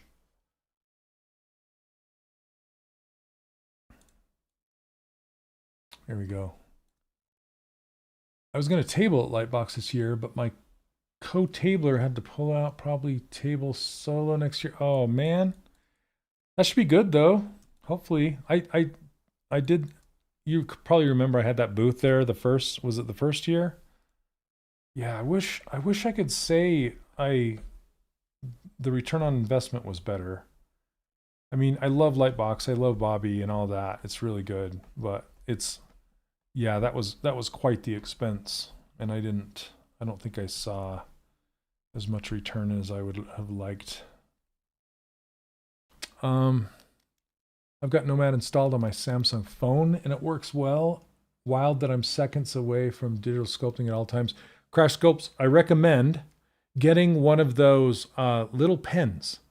It's like you can, there's kind of a hack pen. It's not an Apple Pencil, but it's like it kind of acts as a little finger. It's just more precise than your fingertip, you know? It might be kind of a pain to lug around with your phone, but it's really nice. It works. Yep, first year. It's better for people with comics and prints and stickers and stuff. Absolutely. Yeah, absolutely. I wasn't really selling anything other than my course on the back end, not stickers and stuff, you know. I was planning on those. Better this year. My phone has a pen and oh, there you go. Nice. That's cool. I'll have comics, prints, stickers, and animation when I'm there. Oh, cool. Okay.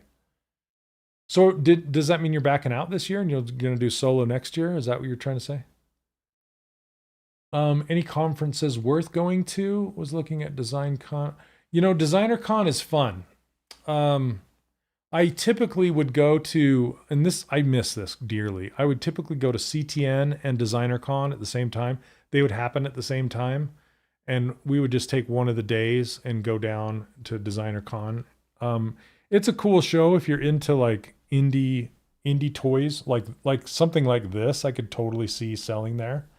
But it's a fun show. Like Steven Silver's usually there, and some other people. So yeah, that's a good one. Monsterpalooza's this weekend. That's a fun one. I've heard. I've never been. I've always wanted to go. Justin used to go all the time, I believe. The economy is super bad. I hope Lightbox still has a strong turnout. Yeah, dude. Yeah. Yep. I'm with you on that one. I miss Monsterpalooza. Yeah, dude. I always wanted to go, and I was never able to make it out there. I know Mark Newman's going, and Dave Igo, but I'm not sure. Who else?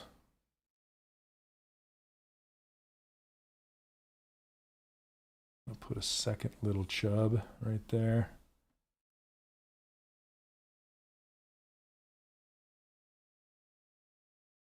Okay. I kind of feel like his head is a little too wide. I'll probably adjust that so it kind of peaks more at the top so it's not so wide up here.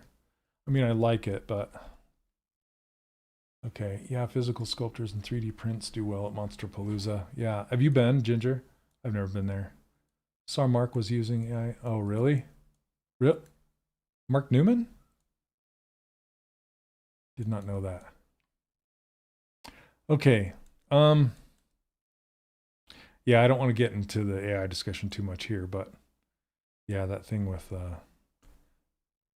does he go by Jorge or George? Yeah, that's pretty crazy to watch. All right, let's see. But yeah, I don't want to. Then I'll get into it.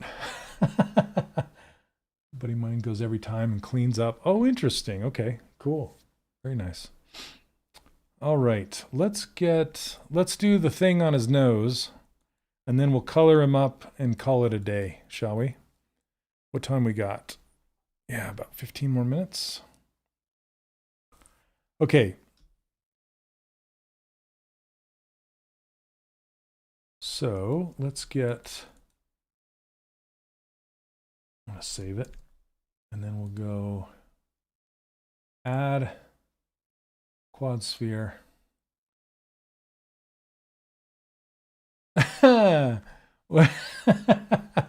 Ash, I thought you were streaming. What are you doing over here?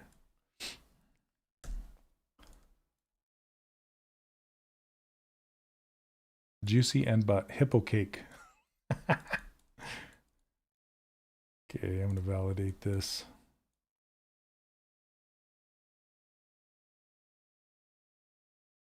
What is this knocked? Yes. Did you make a butt on your whatever you were sculpting? If you didn't, you should. Let's see how fast people get this. What this is.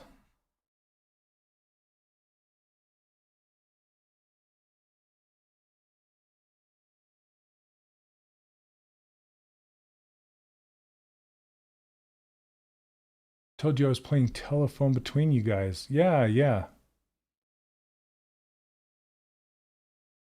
So are you still streaming, Ashley? You just coming over like during your stream? Couldn't stay away, huh? You're here? I don't understand what that means.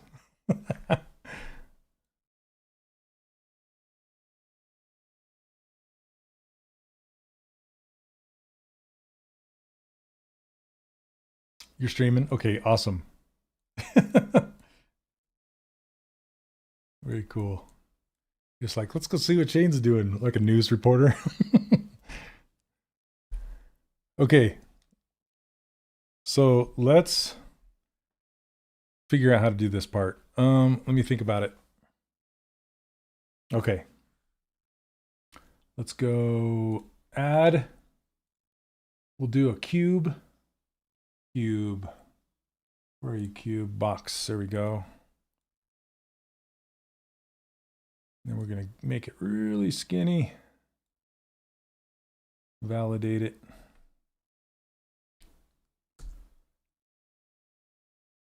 It's way big. Okay, let's see what the wireframe looks like this.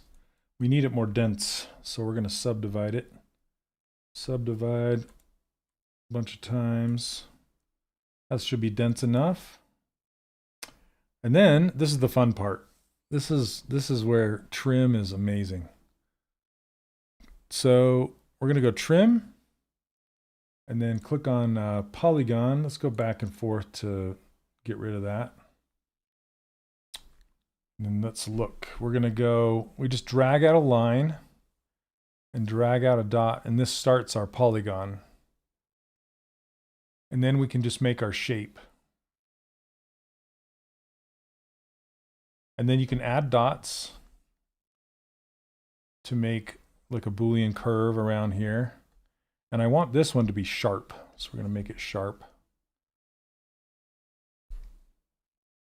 And then I want these two to be sharp as well, but not this one.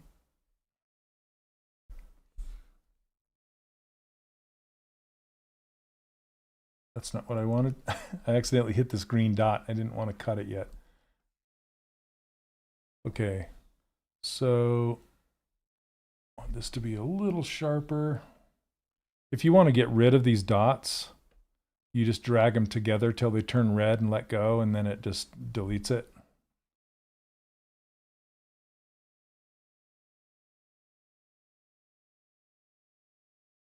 Something like this. Just looking at my reference here. Okay, so if I hit it now, it's going to cut a hole out of the box, and that's not what I want. I want it to cut everything else that's not this. So I'm going to hit flip, and it turns like this. And then if I hit validate, it'll go chunk and it'll slice, which is awesome. And then go to move, and there's our wing. Shine, long time workshop here. Wondering if I have access to the 3D character workshop tools in Nomad like I do in ZBrush. What's up, David? Not yet. Soon. So I'm actually doing a new workshop. It's a Nomad workshop this weekend, and I'm going to go through and show you exactly how Nomad works and how it compares with ZBrush, what it has, what it doesn't, and where you can find the things that you're used to. It's also a beginner course. I'm going to go through, stuff to make it so you can be creative right away. And see these brushes over here? These are my custom brushes. And I'm going to be giving these brushes away to the people who join up for that workshop because they're kind of still in beta. So I'm going to give them to those people, let them test them out, and then they can let me know with feedback on how they like them, and then I'll change them based off of the feedback. But most of these brushes mimic the brushes I have in ZBrush. There's a couple different ones, like this step one that's a little bit different. And but for the most part, yeah, they're pretty much the same. Okay, so now that I have this wing, if we look at the geometry, you can see what it does. So it's very dense in here and not so dense on the outside. And what you can do is now voxel remesh it.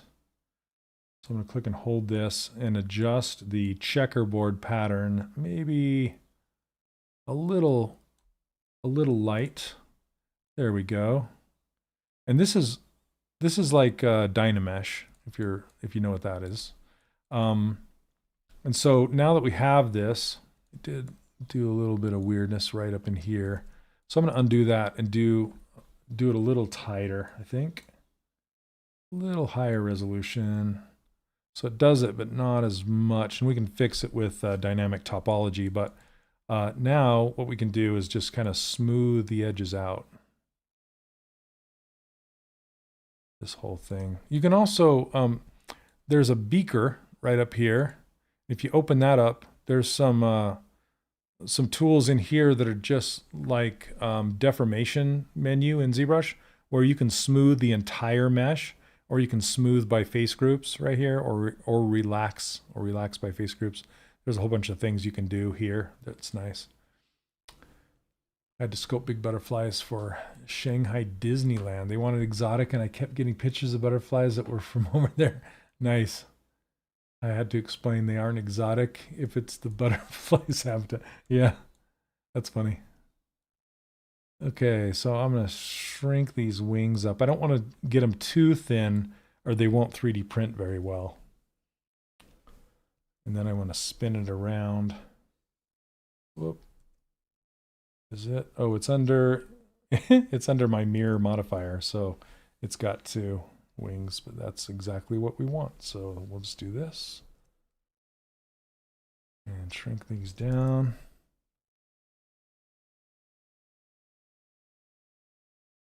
More. And stick it right on there. Oh, looks like I moved them in a weird way. Let's go from the top and reset the pivot.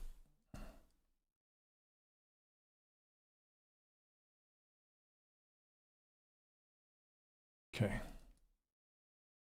And this little box right here, that is focus, and it'll focus on the object you have selected.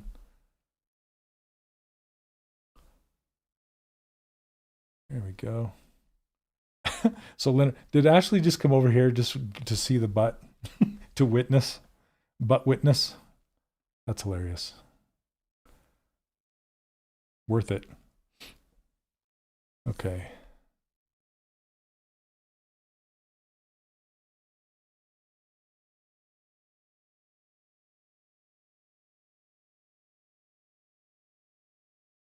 So since these wings are under a mirror modifier, it's actually called a mirror repeater. You can cross them over each other and they're not going to stick to each other because they're separate objects physically. So what I mean by that is you can move them across They're not part of the same object. It's one object being mirrored. Yeah, because AutoMod stopped me from making... Wait a second. AutoMod stopped me from making her comment? I don't understand what that means. I know what AutoMod is, but... Like, because you said but? It's like you can't say but. Okay. Anyway, this guy is afraid of a butterfly. That's why he's screaming. We'll put it on his nose. I'll give it little legs and have him standing there. And juicy together. Oh, that is funny.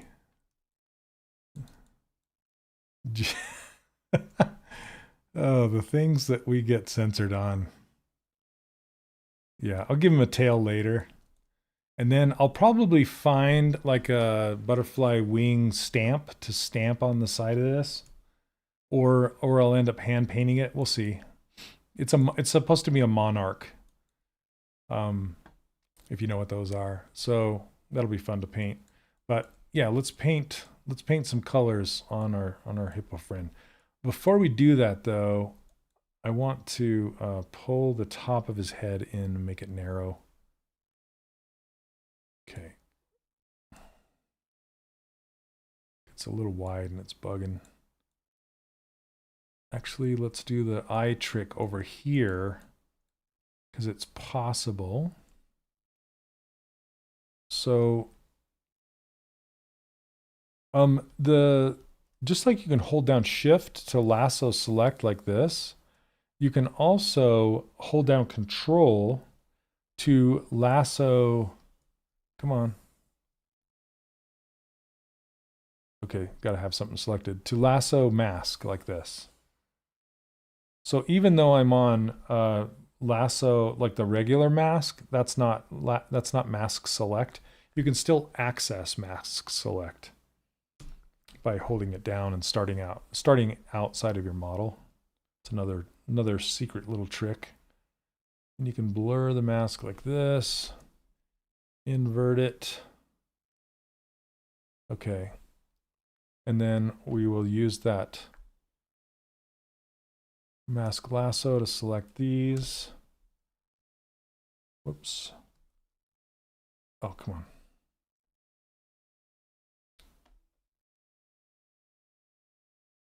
I want to move the pivot over here because I want to go like this. Okay. That is a problem with doing what I'm trying to do is, I wonder if I have the mirror selected. No. I have the eye. Okay, I wonder if I have... No, the eye is here, the ear is here, and then, okay. Weird. So I just have to go like that, and it should... Oh, you know what? I gotta turn on symmetry on the body. That's what's up. Okay, let's try it again with symmetry on the body. There we go. But that, oh, and now I got to select the other things. Eye, ear.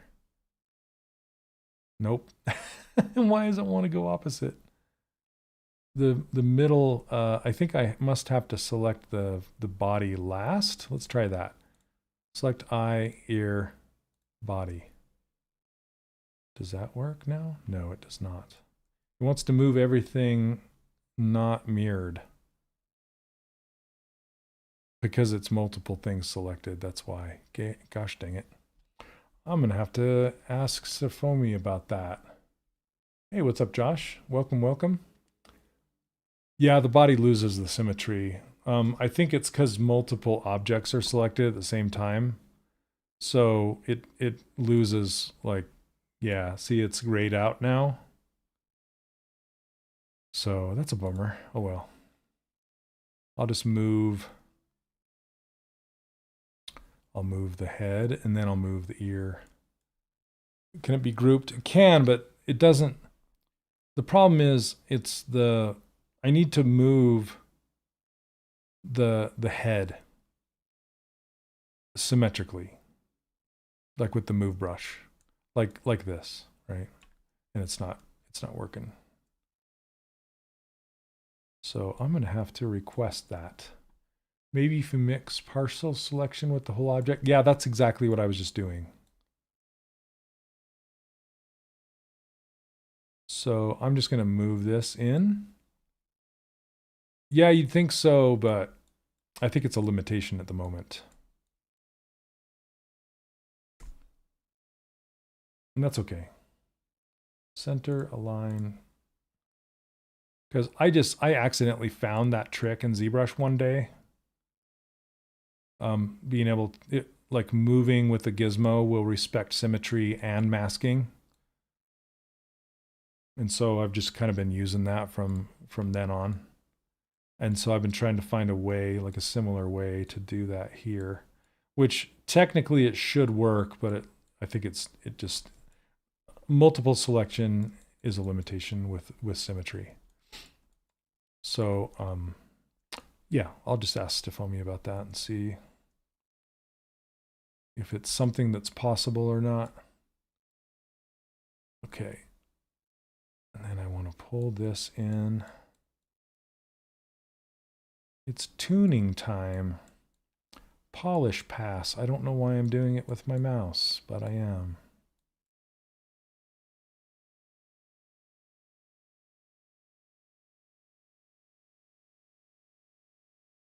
Okay. This guy. It's pretty funny. I think I need to tune his snout, like his muzzle, a little bit more to make it feel like that. I really want it to feel like that baby hippo, you know?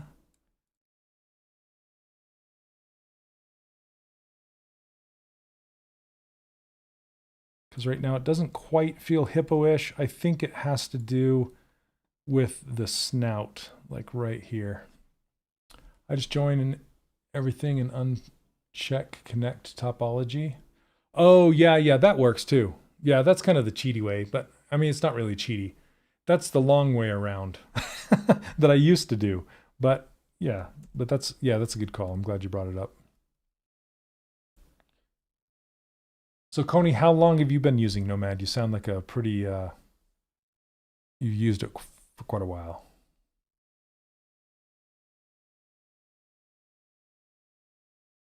You know the tricks.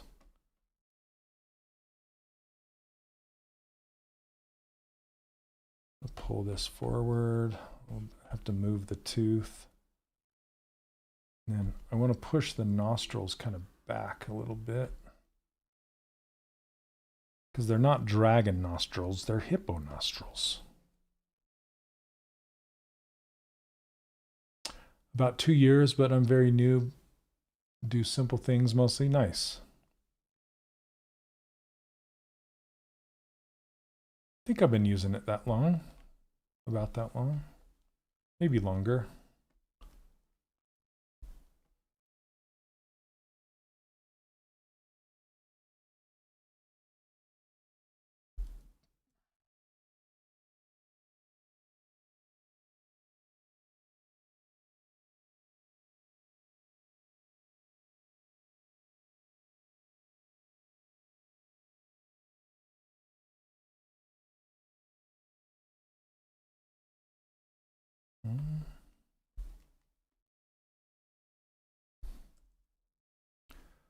Just kind of getting the lumps out.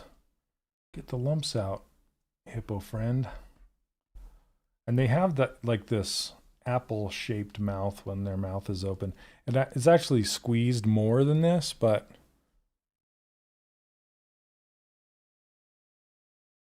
it's how long I've been learning 3D sculpting too. Ah, nice.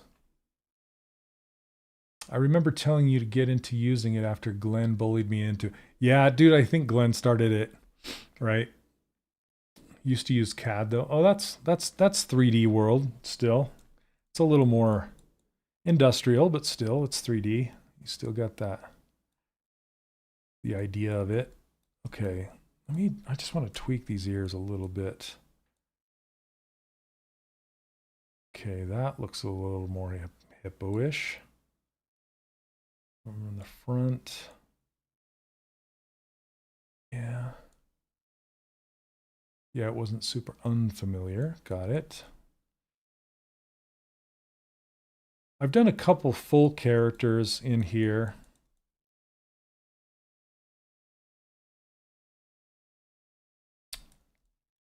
Yeah, that Glenn. I need to catch up with him. Wonder what he's up to.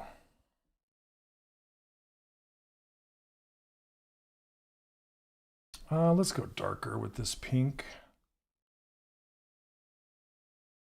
Maybe this, maybe less shiny. There we go. That's better.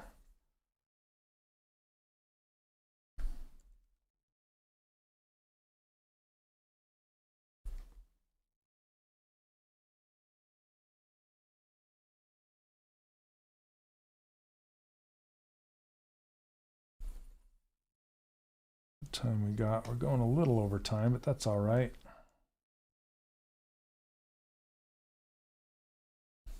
Okay, let's solo it so we can get underneath these teeth.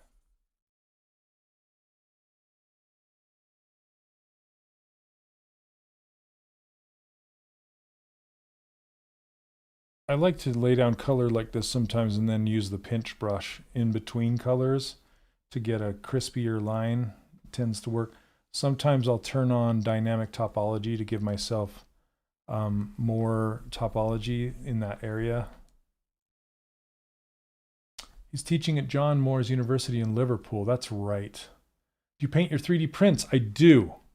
So I don't know if you can see in the camera, but see there's two lion-O's back here, and I paint them with acrylic markers. So these are my acrylic markers. It's a Enmy brand. It's ENMY. They cover really, really good, and they're great for especially filament prints. They're a lot of fun. But they do tend to run out fast, so you don't want to do it on really big prints.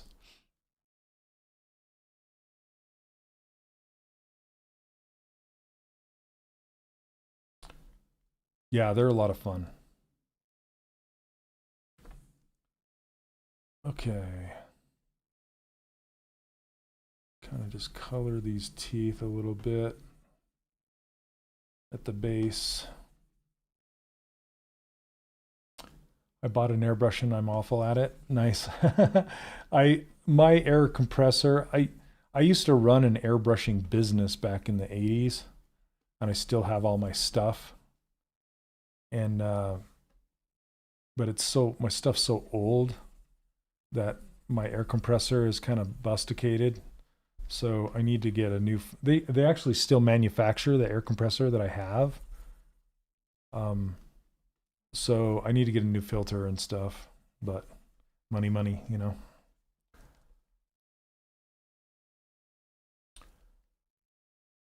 No expenditure write-offs. Yep.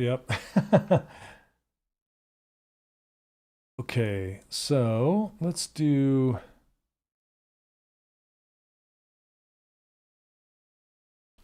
kind of more pink, more light, maybe a little orangey. Yeah, let's go a little on the orange side, pink. Okay.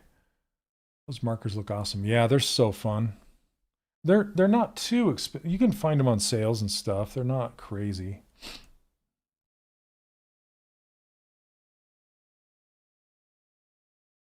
There we go.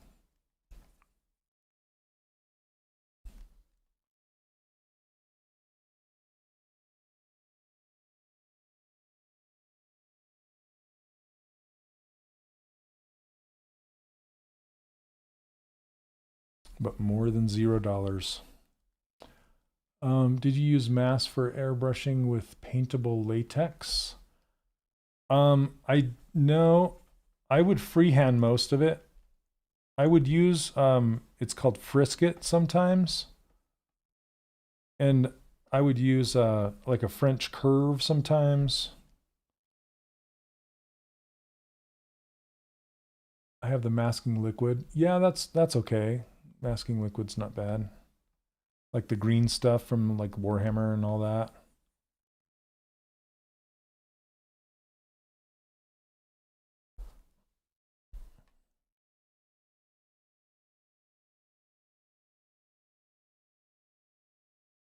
Okay. Need to amplify up these cuts around his eye, these bags.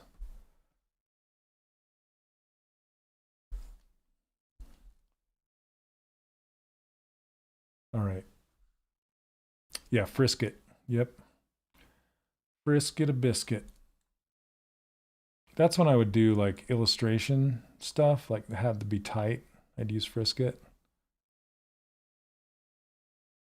But for like, I used to do guitars and leather jackets and all that kind of crap. It's been years and years since I've done that stuff.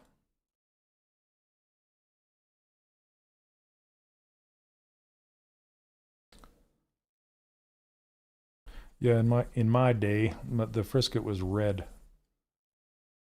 It was really cheap. I'd used to trace and light spray and remove spray adhesive. Yeah, spray adhesive. Nice. That's funny. That worked too. All right, let's get some markers. Are 55 for 60. Yep, yep. And I think you can buy singles somewhere. I've seen them.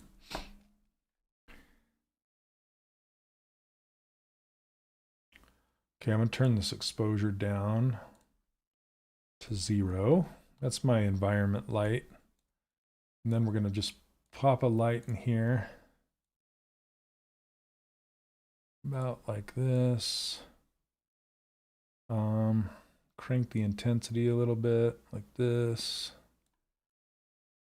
Lock it to the camera. Okay, like that one. And then I'm going to come back in here with like a stippled, stenciled alpha and probably add some roughness so he looks shiny but stippled. Like a hippo? Stipple hippo? Okay, let's do another light. This time we'll do it from the side.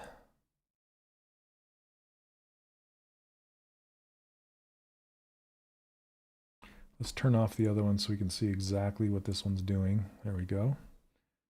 Change this to bluish. And then make it hot. Whoops.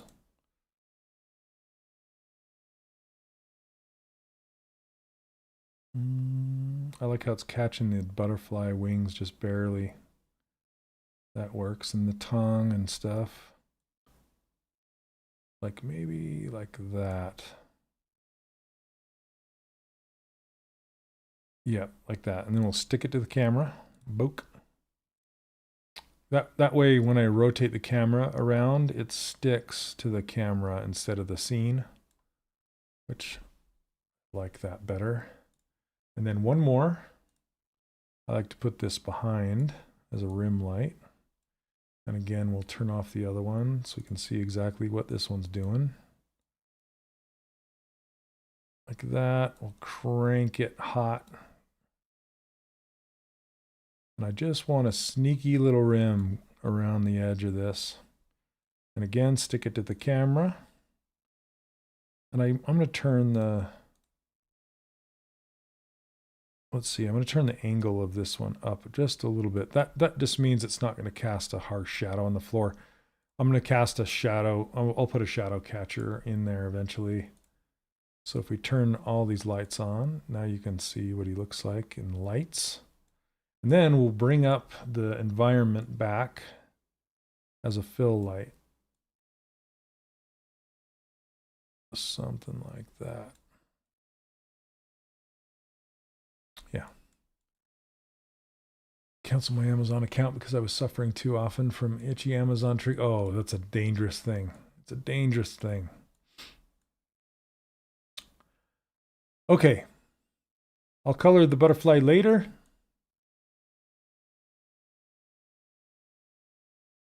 Ah, right, Signor. Yeah. Looks so great. Yep. So I could have done this early on and then just sculpted this way, which is awesome. You know? So, I mean, we got these pinks and blues and really cool stuff.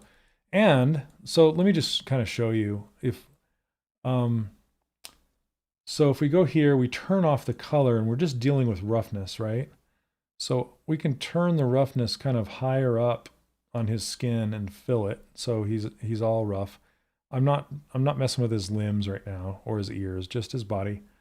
And then it has triplanar fill like Substance Painter does.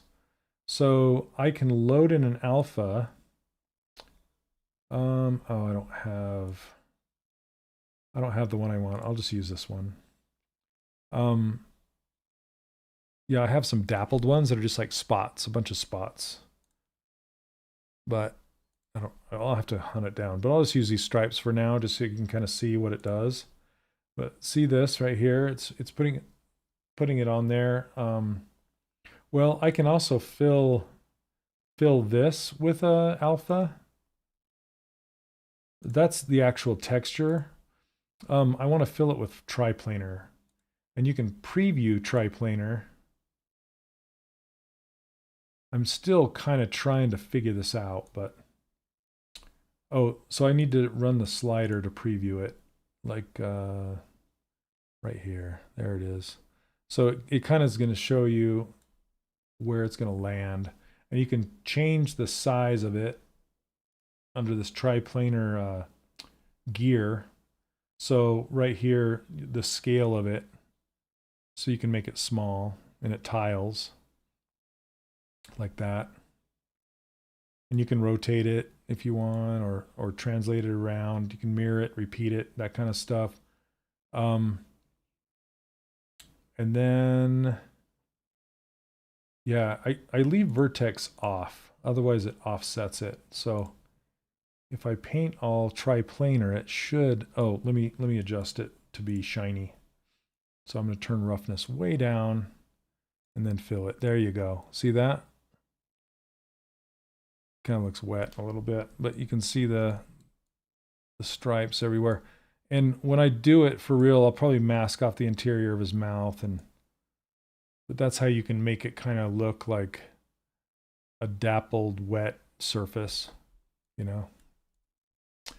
What's my thought on 3D coat? I love 3D coat, but only for certain things. I don't like it for sculpting, hardly at all. Hey, what's up, Wexter? you show, I'm just about to close up shop here, but well, how's it going, buddy? 3D coat is really, really good for retopology, UVs, and hand painted textures. So painting like all of World of Warcraft and League of Legends, they're painted in 3D coat, the hand painted textures in there.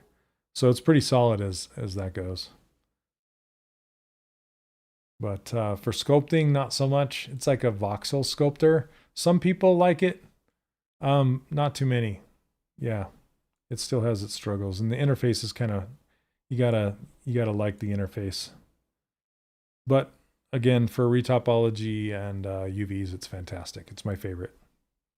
So, all right, you guys. Well, I'm going to end it there. Thanks for hanging out with me. I really appreciate it. I'll try and hop on here again. This dude's fun. Thanks, man. Oh, Wexer, let me show you another one. I like the rooster a little bit better. Let's see. Let me import him. Rooster. Okay, let's see. New project. Oh, it just makes me laugh. Look at this guy. It's like he's a rooster trying to lay an egg. All right. Anyway, yeah, see, this one has a shadow catcher underneath here. And one more time, I'm doing a Nomad sculpt workshop this Saturday. The link's in the description. If you're here on Twitch or YouTube, it's just 3dcharacterworkshop.com/nomad. Go check it out. I'm giving away my brushes during that workshop as beta testers, so you can test them out. But yeah, I thought you would, Wexter. Send it. I don't know how. I'm using Restream, so I don't know how I can send it over there. Do I do it from Twitch? I don't even know how. I'll have to look it up. Shadow Catcher is a plane that you add it from right here. You go add Shadow Catcher right there. Blender has one too. And it's just a plane on the ground that catches all the shadows, but otherwise is transparent. So you can see the shadow on the ground. There's not really a ground. It's just a shadow catcher there that makes it look like it's on the ground. So, all right, you guys, well, take care. Have a wonderful week. And we'll see you all next time. I'll learn how to raid so I can raid her next time. Yeah. All right. Yeah. All right. Take care, everybody. We'll see you. Have a good one. Thanks, Neil. Thanks, everybody. We'll see you.